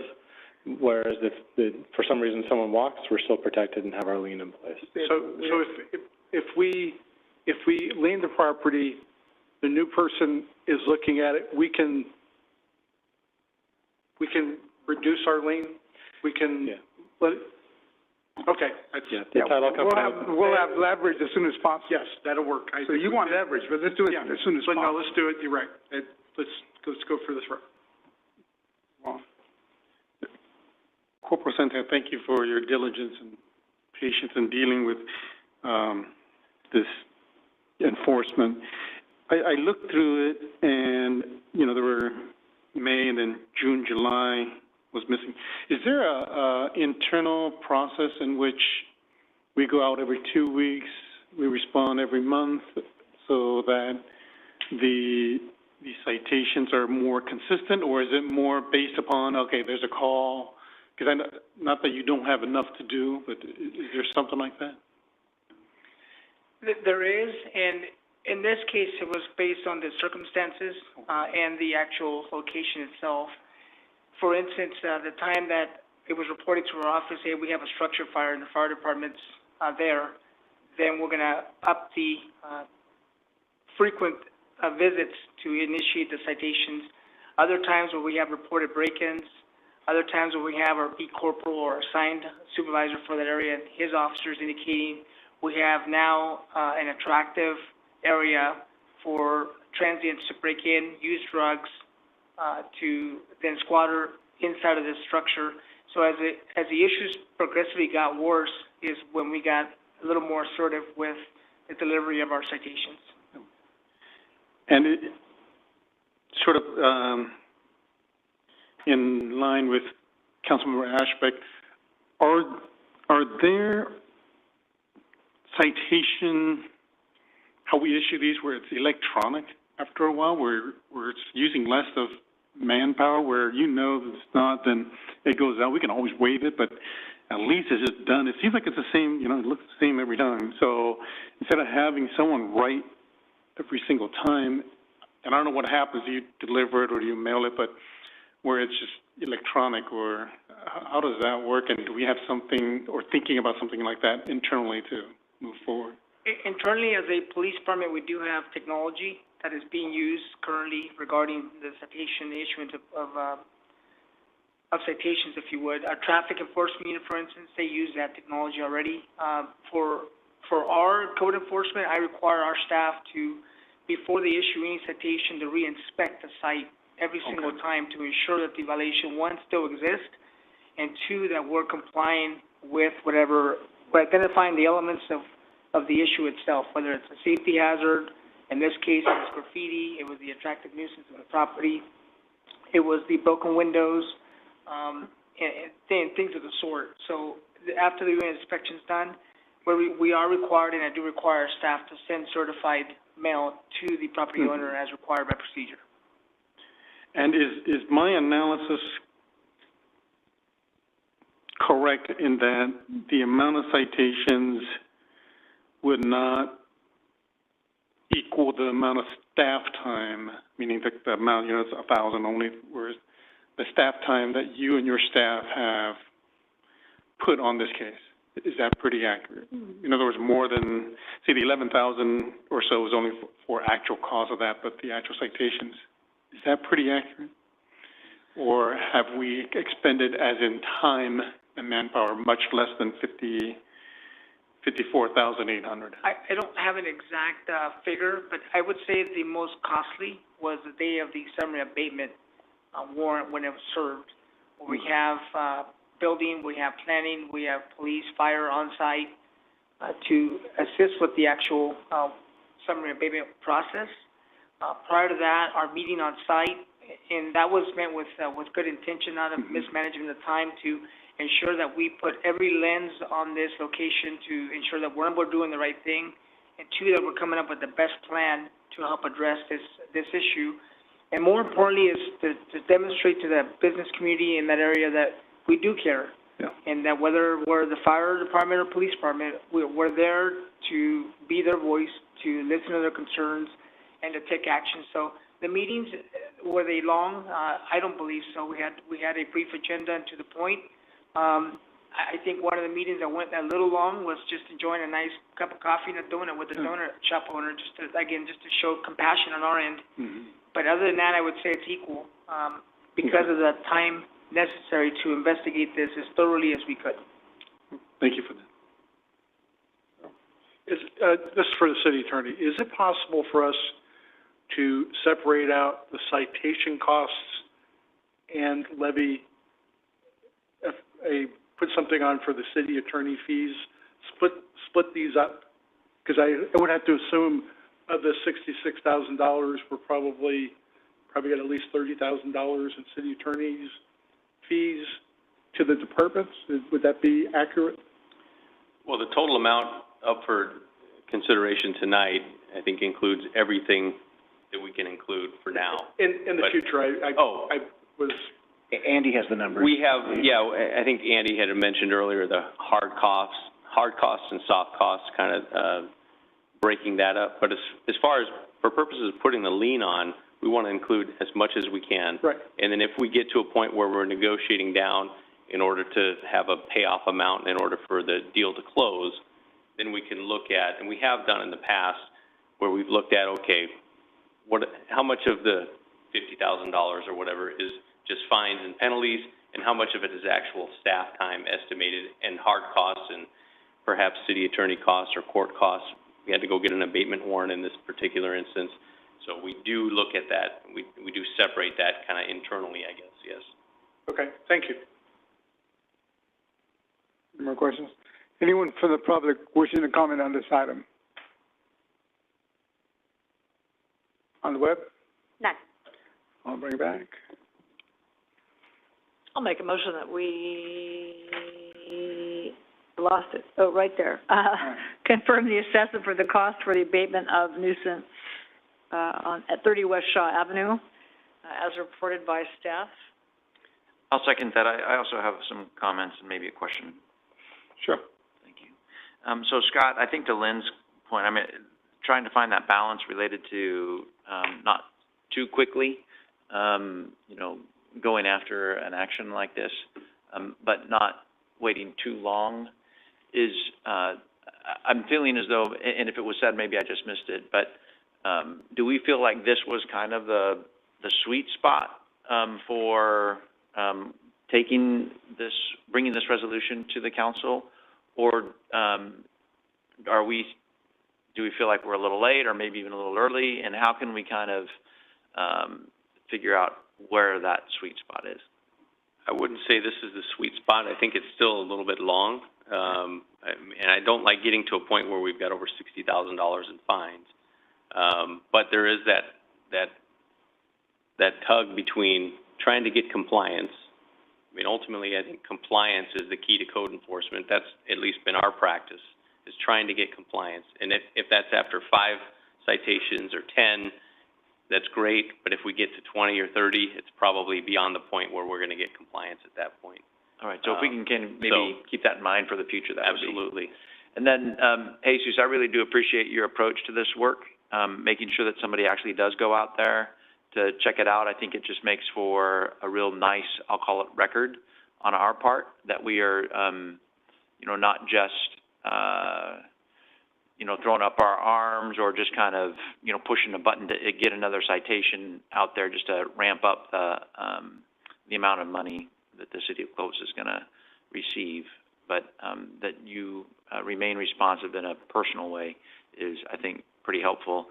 And then also what I like about this resolution is the opportunity that we're giving to Andy to get us to that spot where we really want to be, which is an occupied building. And if that means that we have to, forego some of these fees that we are entitled to, then I think that, we trust Andy in order to figure out how to make that work. So those are some of my comments. Thank you.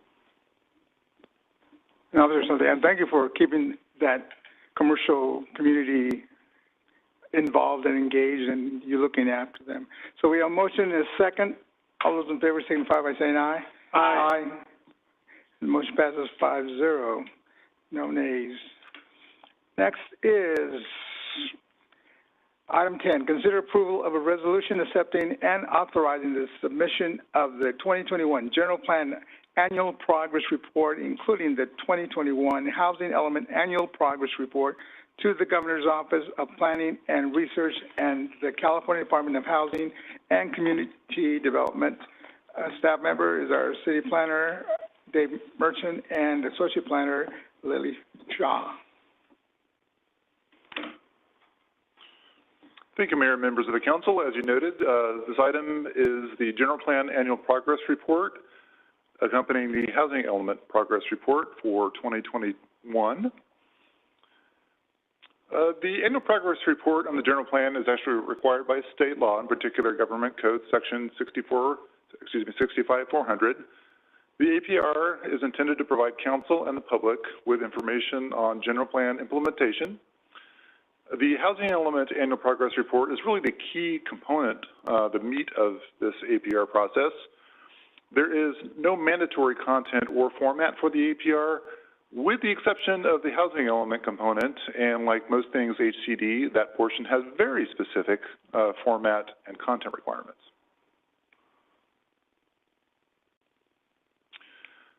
For the overall APR, the 2021 version is incorporated into 6 different elements: the introduction and purpose, the implementation summary, background, general plan amendments, a very brief housing development update, and then, as I noted, the meat of the matter, the housing element APR.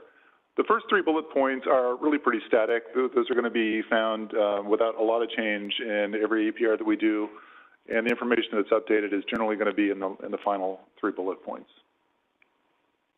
This evening, I'm really just going to talk about the general plan amendments that have been considered, that have been submitted for consideration in 2021. There were 7 GPAs that were submitted for consideration. Of those 7, 3 followed into being acted upon. 2021-01 for 777 Hospitality was kind of an unusual technical general plan amendment that was really necessary for the hotel at that site to be able to sell alcohol to its customers. 2021-02 for DeYoung allowed the portion of an unused church campus to be developed into a residential subdivision by DeYoung Homes.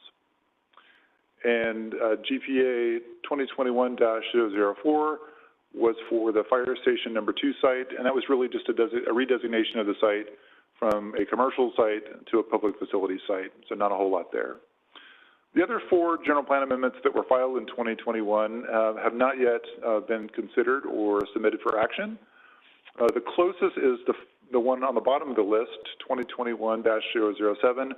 That, again, is relatively technical in its nature, part of the RT cleanup, and you'll be considering that later this spring or early summer, depending on how quickly we can get it to you. The other general plan amendments are in conjunction with annexation applications, and those are probably several months to at least maybe the first part of 2023 before they get to you for your action.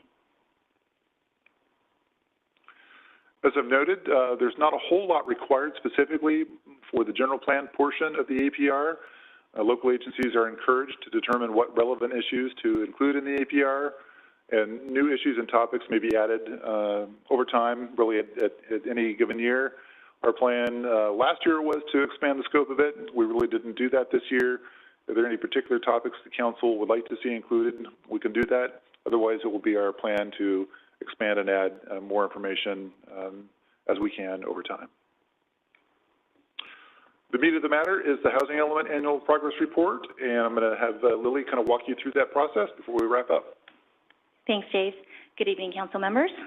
So as Dave indicated earlier, the Housing Element APR is the key component of this general plan annual progress report. It documents the city's progress towards implementation of its 5th cycle RHNA requirement and the city's housing element programs. So this information is provided in the form of data to HCD, and that's data of building activity as well as development entitlements or activities in 2021.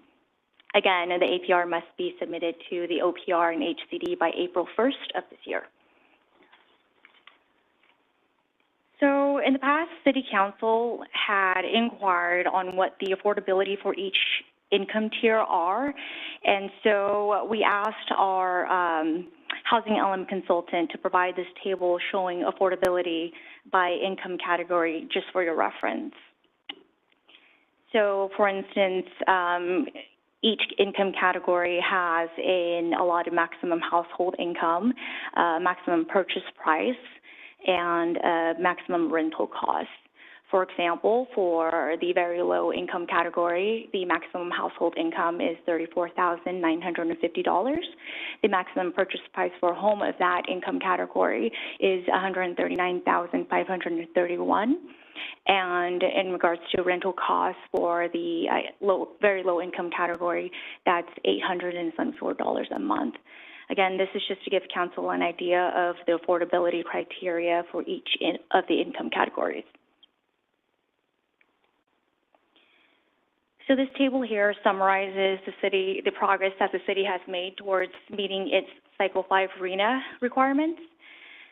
So initially, the city was allocated a total of 6,328 units. Since then, the city has issued permits for 8,136 units, of which 160 are considered low-income units, 3,160 are considered moderate-income units, and 4,816 are considered above moderate-income units.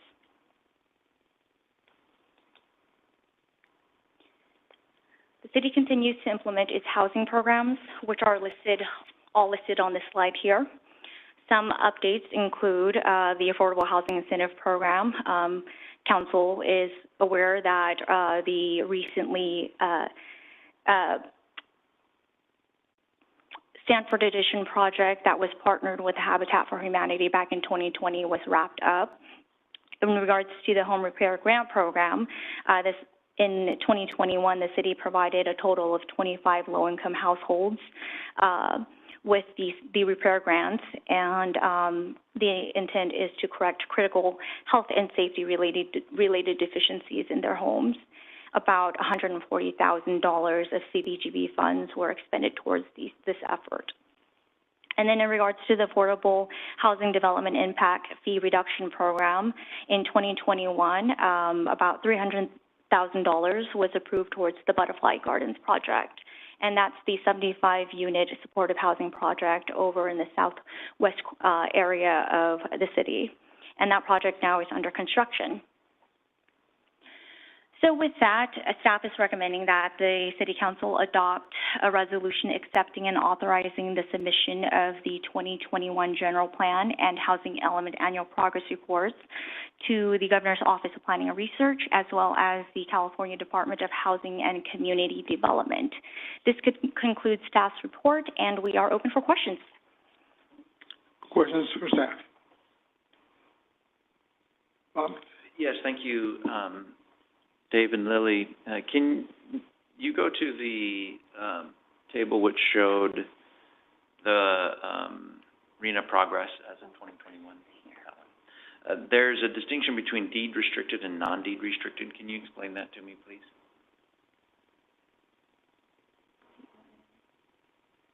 Or does that matter?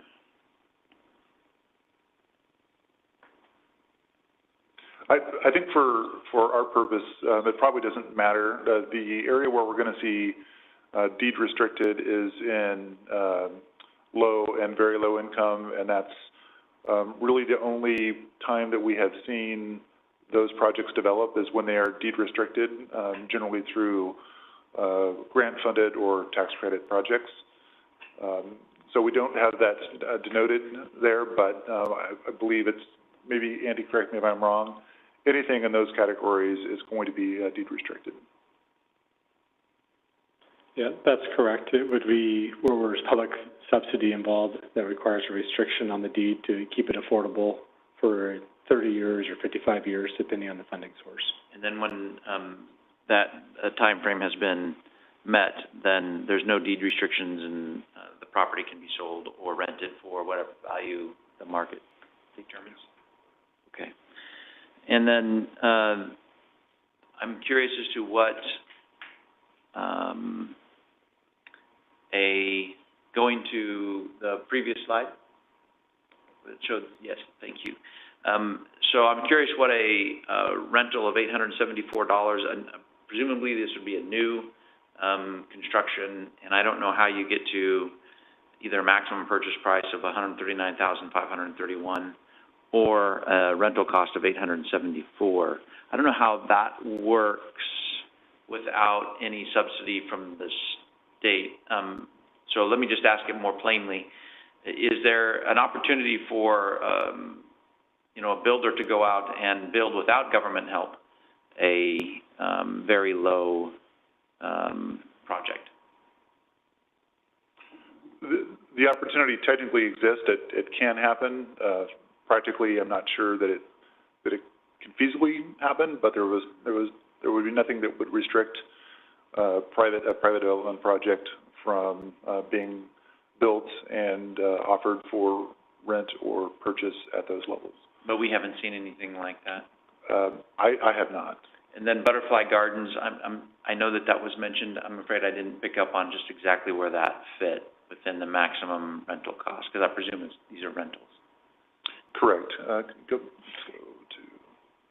page under the 2021 line item, which is the third column from the right. That 73 units there under deed restricted, low income. That's the Butterfly Gardens project. So that's going to be between $874 and $1,398 as far as rental cost then? I believe that's... Okay. Yeah, that's how that works out. And that is a government subsidized project in some fashion? That's a tax credit project that also, I believe, has Section 8 vouchers coming through. I don't remember all the details there, and I'm not sure we know enough about it to define. I'm looking at Andy because he's probably more informed. It's a tax credit project along with a layering of many funding sources from the state of California. So tax credits are federal. Okay. There's money from the state of California Housing Department as well as the County of Fresno that has put in funds as well to subsidize those units. Okay. Probably to a lesser rent than's indicated, but that's what the category places it in. What do you mean to a lesser rent that's indicated? What does that mean? That project will charge a percentage of rent on an individual's actual income. Okay. So depending on their income, up to a certain amount. Like, if you make too much, you couldn't live there. Okay, But if they make less, it would be less. all right, and this will be deed restricted for a certain amount of Yeah, 55 years. Okay, Deed that's a pretty restriction. long time. All right, good. All right, so, I mean, I know we beat up on the state of California a lot around here, but there is, and maybe for good reason, but when they assign these RENA numbers, well, maybe I should just wait on, I'm gonna wait on these, comments until maybe the next item, so, but thank you for answering my questions. Well, thank you for the update. I know every year we look at this, and it seems like a very tough task, yet we are the ones sort of held responsible, yet we don't build anything, and so that makes it very tough on the jurisdiction.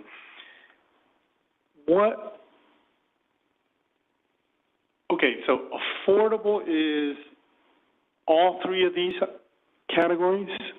Very low, low, and moderate? Is that under the term affordable? I think affordability means,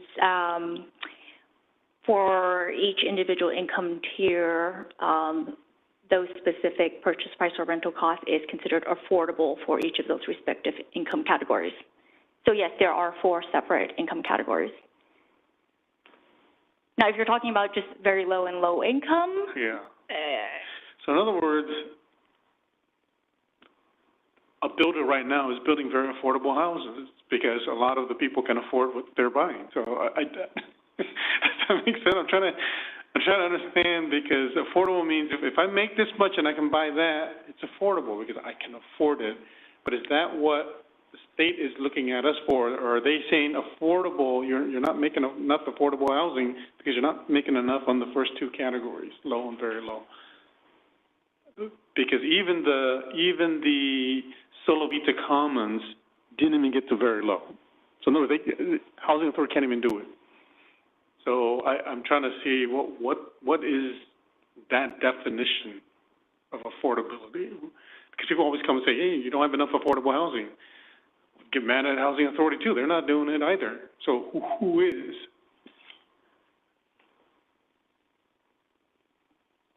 So the term affordable housing, I think, is just used rather generically, and some communities have, quote unquote, more or a lot of affordable housing, and some communities have, little or less affordable housing.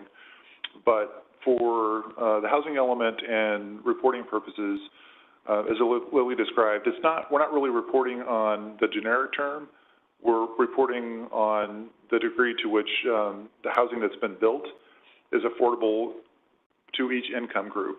So this table shows, for instance, that in terms of moderate and above moderate, the city has seen more homes built than our RENA number would have set as a minimum.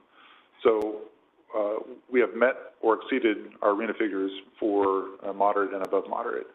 For low and very low, we have not seen as much development or as much building activity occur as our RENA numbers would suggest that we could. So that's what we report. So we're really looking to report, again, progress at each income level as opposed to generically affordable housing. Okay. But the public looks at this and they will say we don't have enough affordable housing in general when they look at something, a graph like this. But if we use it in the term of affordability, we built a lot of affordable homes. It never gets looked at that way as well. But, yeah. Okay, I was just confused about that. This is a very difficult topic, and I guess my one ask, because I sit on the Housing and Community Economic Development Committee, is, as you go through these, I challenge the staff to go look and give ideas on how we can help cities when these mandates come down, on how we can help get to these numbers, or what can we do, because, it was very clear in the report, and in answer to my last question when the RENA numbers came up, I said, what about rental units that go on the market? And right here, it just says only new units, and so it really has to be newly built. But as you do the everyday of how to look at these numbers and look at the data, if you can help me and us so that way we can speak to the state on the Cal Cities level to go, you know, when they're asking this, why don't we consider that? Or how about looking at, you know, including these numbers as well? I think that'll be very helpful and potentially changing, but also making something much more accurate for everybody. Like even definitions of affordability, like we just discussed. So, right. Yeah. So thank you for your work on this. Lynn? Just a quick comment. I mean, if there was a column that, the very low category that we have added none since 2013, I think the additional column would say how many developers have approached us with trying to build those. The answer is probably also none, right? So it isn't like we've not provided any and we've turned them all down, right? But we haven't been approached, and since the government doesn't control the market, I just think that's a missing column here, and that's the story also doesn't get told, right? No one's asking. So if you asked, we'd figure it out, right? So I just think that's the headline is zero, but the context is not zero, and I think that doesn't get told often enough when you talk about these numbers. Observation. And these numbers are stratified, and you can tell by it's very low, low, moderate, and above moderate. So there's stratas. And so there's two axes. One, and that's what determines affordability for each strata. And the stratas where we're horrible at in Clovis is very low and low categories. All the other categories we do fine. And until the state of California mandate that we actually be the builders, the developers, all we have to do is make sure that, one, that we properly zone land, enough land, to make sure that if some enterprising developer can come in and develop the land at those strata, then we're okay. But the risk is that one day California is going to say, now build them. And hopefully we never get to that, because a city, one, is not in the development business, and two, couldn't afford to build. So no one can. That's why they're not built. It's not because no one wants to build them. It's that they don't pencil. And because when they start building at the level that's required by the law, each unit costs $500,000. And unless they're subsidized by taxpayer money, they can't come out of the ground. So we're between a rock and a hard place. So, okay, so any more questions? I'll open it to the public. Anyone in the public wishing to comment on this item? How about the web? None. Okay, I'll bring it back. I'll go ahead and make the motion if you don't mind, Mayor. Sure. I move that we approve the resolution accepting and authorizing the submission of the 2021 General Plan Annual Progress Report, including the 2021 Housing Element Annual Progress Report, to the Governor's Office of Planning and Research and the California Department of Housing and Community Development. We have a motion and a second. All those in favor signify by saying aye. Aye. 5-0. And no nays. Motion carries. Next item, 11. More Rena. I just love Rena. I'm going to name my next daughter Rena. Consider approval of resolution approving the annual, that might be my next puppy's name, Rena, yeah. A resolution approving the, hey. Well, that's why I say puppy. A resolution approving the annual review and update to the regional housing need, Rena Overlay District map of parcels and associated lists reflecting those parcels that qualify for development as a Rena Overlay project, and staff member is David Merchant, our city planner. I don't understand the conflict of interest statement. I don't recall recusing myself, but do I have to? Is it not, do I stay? Do I go? What do I do? It is different than last year. I have no memory of this at all, just for the record. Yeah, apparently you did recuse yourself. However, last year's approval included adding a new site that was within the distance to property that you own. Okay. This evening, we're not requesting adding any additional sites. I think there's only removing one site, from this list. I would suggest it's more ministerial this year. It's not a specific approval of a site that's within the boundaries of your area. So the parcel near my property remains on the list, but we're not taking on action on that tonight? Correct. Okay, I couldn't read that. I'm like, well, do I stay or do I go? I'll stay. Thank you. Go ahead, Dave. Thank you, Mayor, members of the council. This item will complete your double dose of annual reviews on housing elements. Nothing better than 2 in 1 evening for all of us, so thank you for bearing with us. This is the review and update of the Regional Housing Needs Overlay Zone. Just a little bit of background as a refresher on the overlay zone. The overlay was established back in November of 2018 as a tool to help the city meet its RHNA requirements specifically. The overlay district allows the development of multifamily housing at a density of 35 to 43 units per acre as a permitted use by right, and that's a very specific density, so we've had discussions with folks that less than 35 and more than 43 units is not permitted under this program, so it needs to be specifically within that range. But overlay sites would continue to have the option of developing at their regular or their non-overlay density. So as an example, if the general plan designation for an overlay site is medium density residential, the owner or developer could proceed with a standard subdivision at up to 7 units per acre. That would be subject to CEQA and the Subdivision Map Act and the typical processes, or they can develop under the overlay zone at 35 to 43 units per acre and follow that by right process. Any properties that have projects going through the RHN overlay have to meet the development standards that are built into the overlay district. In terms of eligibility criteria, it is important to note that the overlay applies to all residentially zoned properties 1 to 10 acres. Larger properties can be included if they have the capacity to be divided into usable sites less than 10 acres. Parcels must be free of constraints which would preclude them from developing as regional housing needs projects. Those are things like physical characteristics, maybe the size, shape, topography of a site, HCD regulations, entitlement history, enforceable commitments, basically any criteria which would limit the feasibility of a developing project at those densities. Most importantly, eligible parcels must be shown on a map and list of sites adopted and reviewed annually by the council.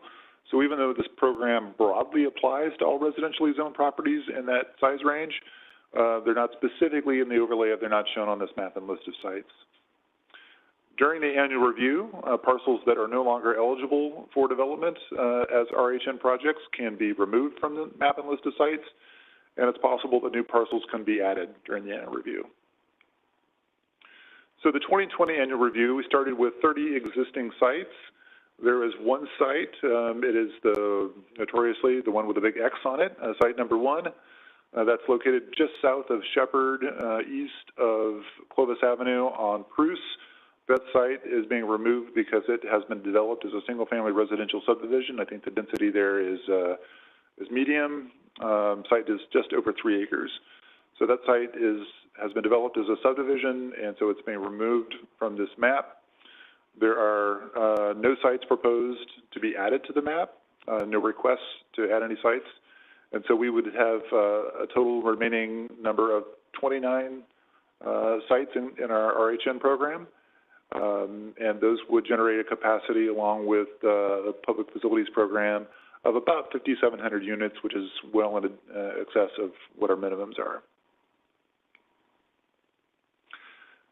We have a public engagement process that we do in conjunction with the annual review. We held a public meeting on March 10th.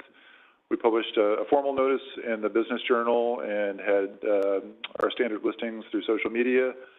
And we had a couple of online participants, but no questions or comments that were received. I did have earlier, before the meeting, I had one question from a resident that wanted to know if the vacant property behind her property was to be included. It was not, and so there was no further question there. Staff's recommendation is to adopt a resolution approving the 2022 annual review and update to the Regional Housing Needs Overlay Map and list of sites. And I'd be happy to answer any questions. Questions for Dave, then? Just a quick question, Dave. We've talked over the years about keeping a running total of cumulative adds, subtracts from our total. So was the only action we took in 21, is that right? The parcel 1 was the accident? We didn't take anything else out of his RENA overlay inventory? So a couple of quick notes there.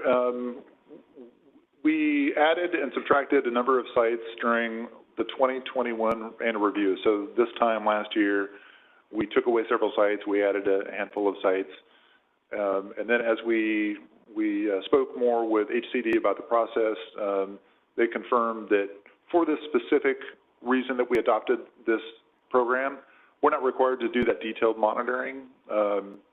We are doing it anyway just to make sure that we have, basically the number of sites adequate to meet the initial burden that we had. But that process of adding and subtracting and tracking the numbers, we're not required to do that, and so we're not technically or officially going through that process any longer. But that's something you all do. Could you? I mean, I would be curious to know that, because I think over time that's our kind of our weak spot. I think if we continue to take away and take away and take away, adds the narrative that there we go again, and that's not the case. So if at some point you could provide that detail, I would be interested in seeing and I did hint at the number. Well, I didn't hint at the number. I told you the number in general terms. We have about, with our two programs, we have about 5,700 units of capacity. The original carryover burden that we had was about 4,200. We built a little bit of that. So we have somewhere in excess of 1,500 units of capacity.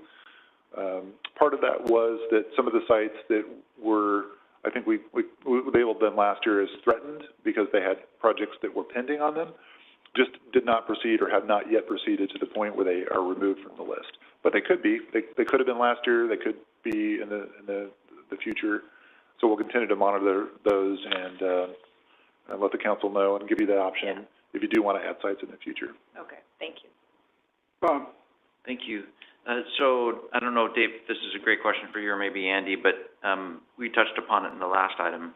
The feds, as far as incentives are concerned, are providing tax credits to those who choose to develop these very low or low housing models. And the state, what is it that the state contributes to this? So the state also can offer tax credits or bonds as well as grants through the multifamily housing program. There's a few other small programs that the state offers for multifamily projects that they've been getting ramped up over the last few years with additional housing funding. And have we found that developers within the city of Clovis are taking advantage of the grants? This year's been active. Butterfly Gardens is an example. Sylvia Commons is an example. We also had a project that council approved committing funds to called the Jefferson in the Loma Vista area this last year. That project wasn't awarded, but they're resubmitting an application. And there's a few other developers that have been looking at projects but haven't been funded yet. And those grants are subject to the deed restrictions generally that we talked about earlier? Yes. Okay. All right. I have no further questions. Thank you. One way to explain that, Councilmember Whalen, is maybe it was a point I should have offered on the previous topic, but is that the city has approved more projects for low and very low income than have been funded through these programs. So we've approved sites to ready them for their ability to receive tax credits, for instance, but the projects haven't yet been successful. So we continue to see applications, to act on them quickly, to prepare them with the tools that we described to you. Not all of them are able to get funding. No questions. So when these projects do get governmental subsidies, does that automatically trigger prevailing wages, or is it just us, or what would trigger that? Any unit that any project that has 12 or more units and uses state or federal funding is required to comply with prevailing wage. Okay, so so these grants could trigger if they have enough units prevailing wage. So all of a sudden, the cost of those units begin to cost more because of other regulations that the state doesn't want to take away from this type of housing. Yeah, prevailing wage adds 20 to 30% to a project's labor costs. Okay, so go figure. They speak out of both sides of their mouth because they want it, but they don't do anything to mitigate the cost of this type of housing. Because why not take away prevailing wage from this type of housing? It's just ridiculous. And what else? And so just for the record, so there's a certain number that we can't get under, and you will tell us maybe with next year's report or other reports that we're approaching that number. That way we make sure we comply with the law. Yeah, based on the clarification that HCD provided, that number that we can't go below is probably not as rigid as we thought it was. And so we're not required to go through a mandatory replacement program. We will inform the council and provide you the option to include additional properties if we want to honor that number, that original number, but it doesn't look like it's at this point required by the state. You're telling me it's fungible?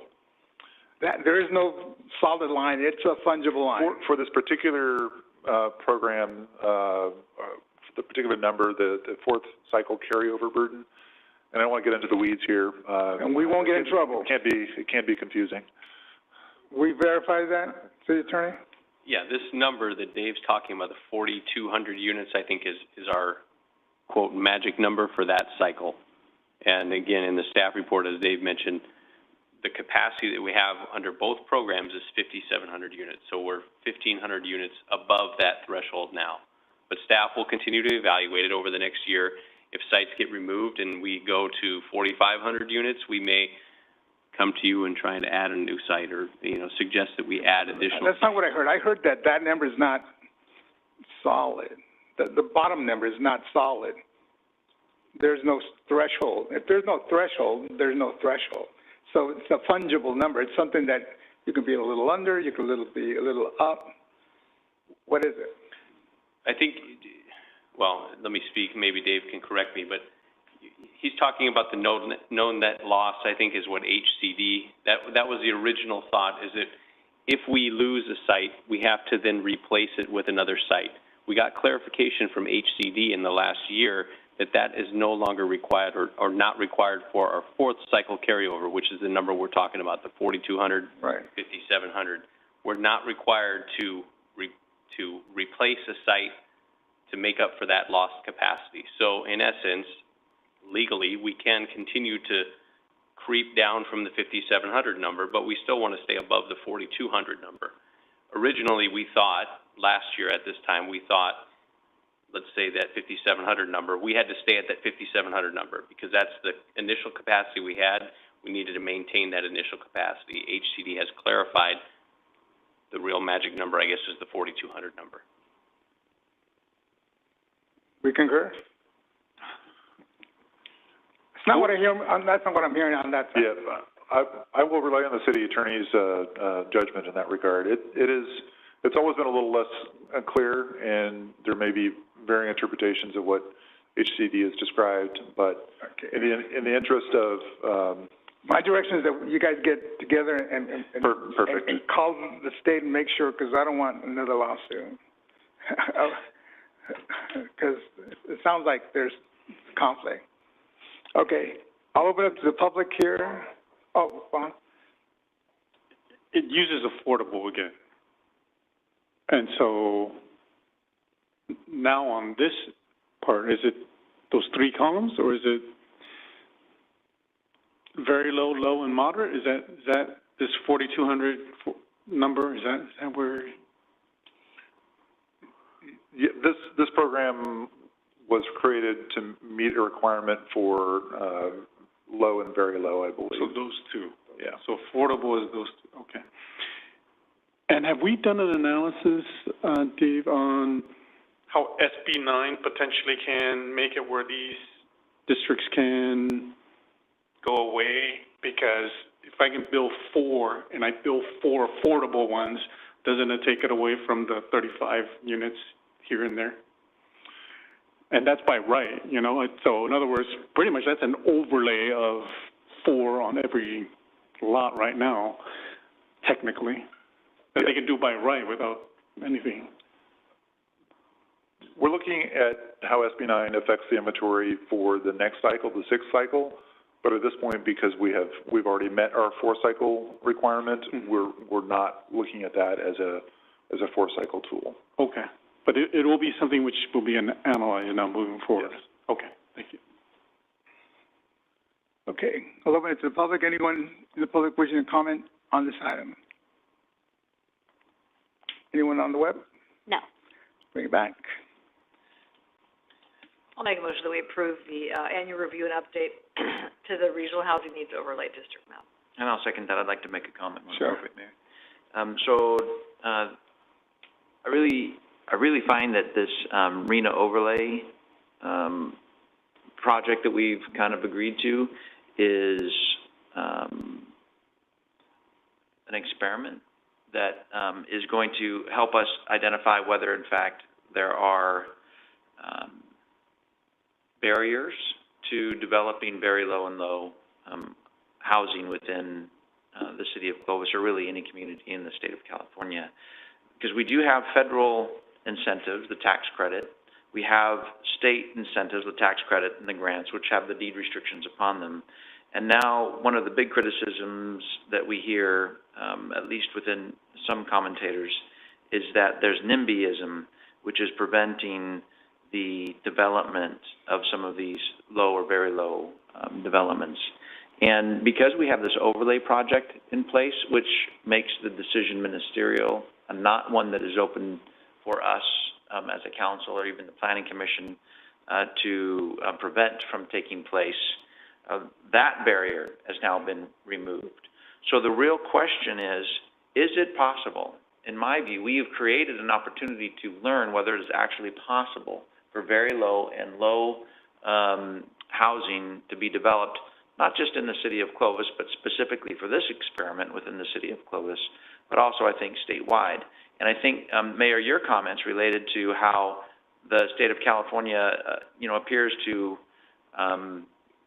make these assignments on how, what the regional housing needs allocation should be, and identifying what very low and low numbers should be for any community or region. What we're starting to see is that their numbers are disconnected with reality. And I'm open to us being wrong on that, and perhaps maybe this is that grand experiment to make that determination as to whether, in fact, it is possible, because we've not only eliminated all barriers, we have actually provided incentive, at least at the federal and state level. So if it can't be done here, then it can't be done really anywhere that I can think of. And if that's true, then the state of California needs to figure out how they can be a little bit more realistic and practical in their approach to assigning these particular numbers. So I'm glad that we have. I mean, I'm not glad that we how it is we came to have this overlay district, but I'm glad that we have it, because now we can really make that determination. There's nothing blocking anybody from, at least the local level, from having these low and very low projects be built.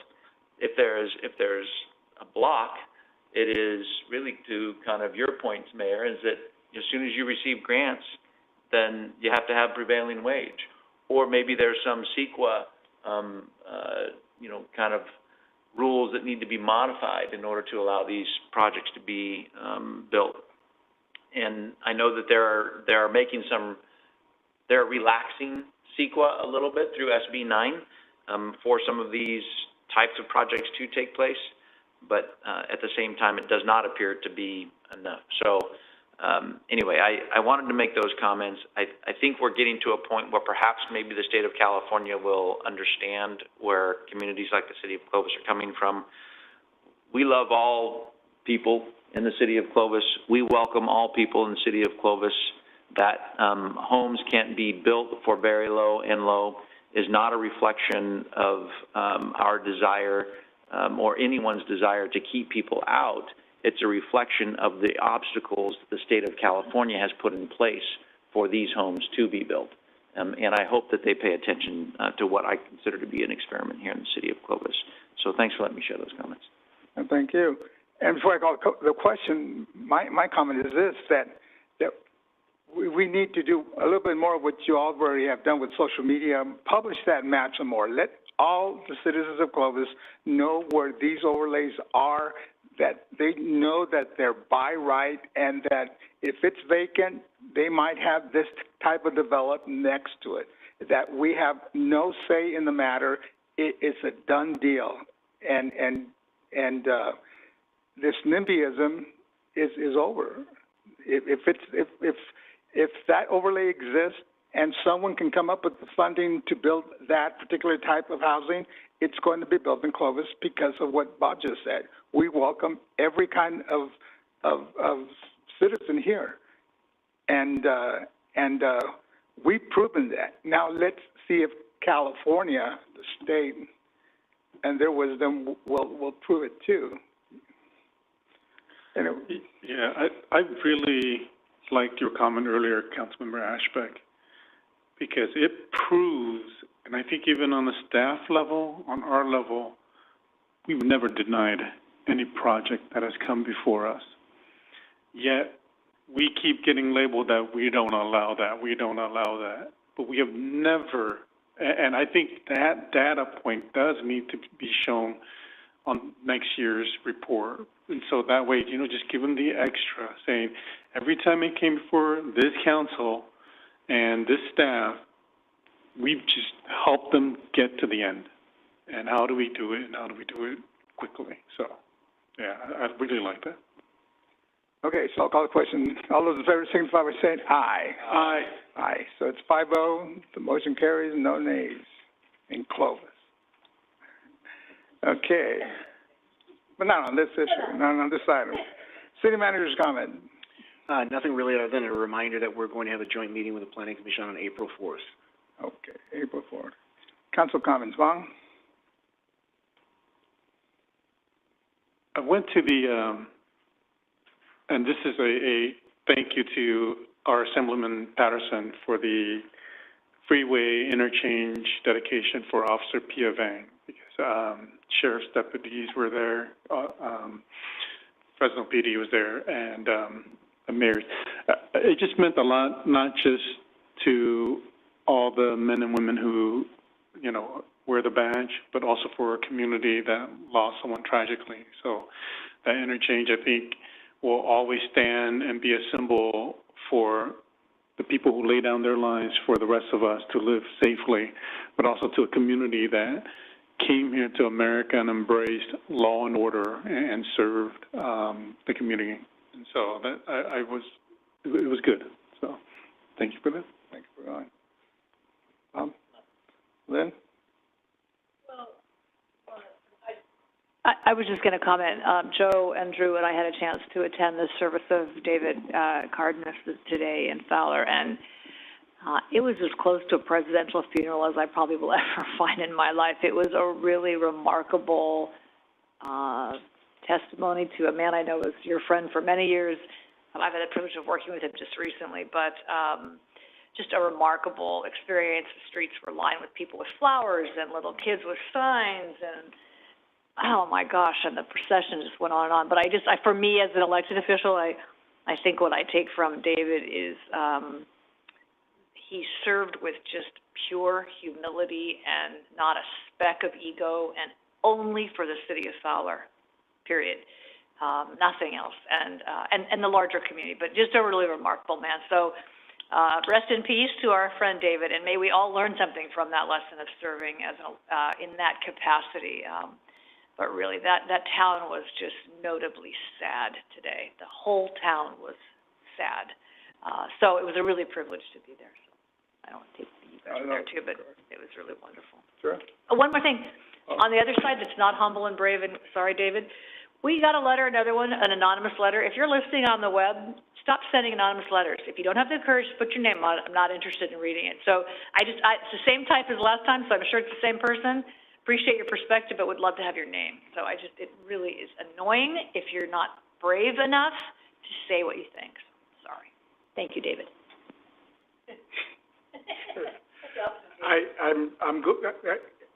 Lynn got to speak first on the funeral today.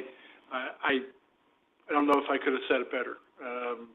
I had the pleasure of working with David. Humility is probably the key to the way he did things, and he did a job representing the city of Fowler, and also his leadership in COG, running sometimes difficult meetings, and doing it with aplomb. And so he'll be missed. Thank you. He was a great guy. You know, sometimes we criticize local officials, but this guy was a servant leader. He wore his faith on his sleeve, but it was real. It was very real. I think I knew him best because of his service to his faith. He belonged to the Guadalupe Society, and in the Catholic Church, especially here in the Valley, that's a big thing. And he was the president for Fowler, and Mom and Dad were always involved in that organization. I am a former president of the Clovis Guadalupe Society. Mom was, my sister has been, and so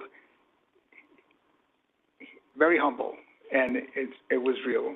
And I said he was an ordinary man that did extraordinary things, and not just for his town and his faith community, but it spread, and it was genuine. And there's very few people like that, and the community does, in fact, notice, and that's why we saw the mass we saw today. It was standing room only, and in almost half a block, and it was awesome.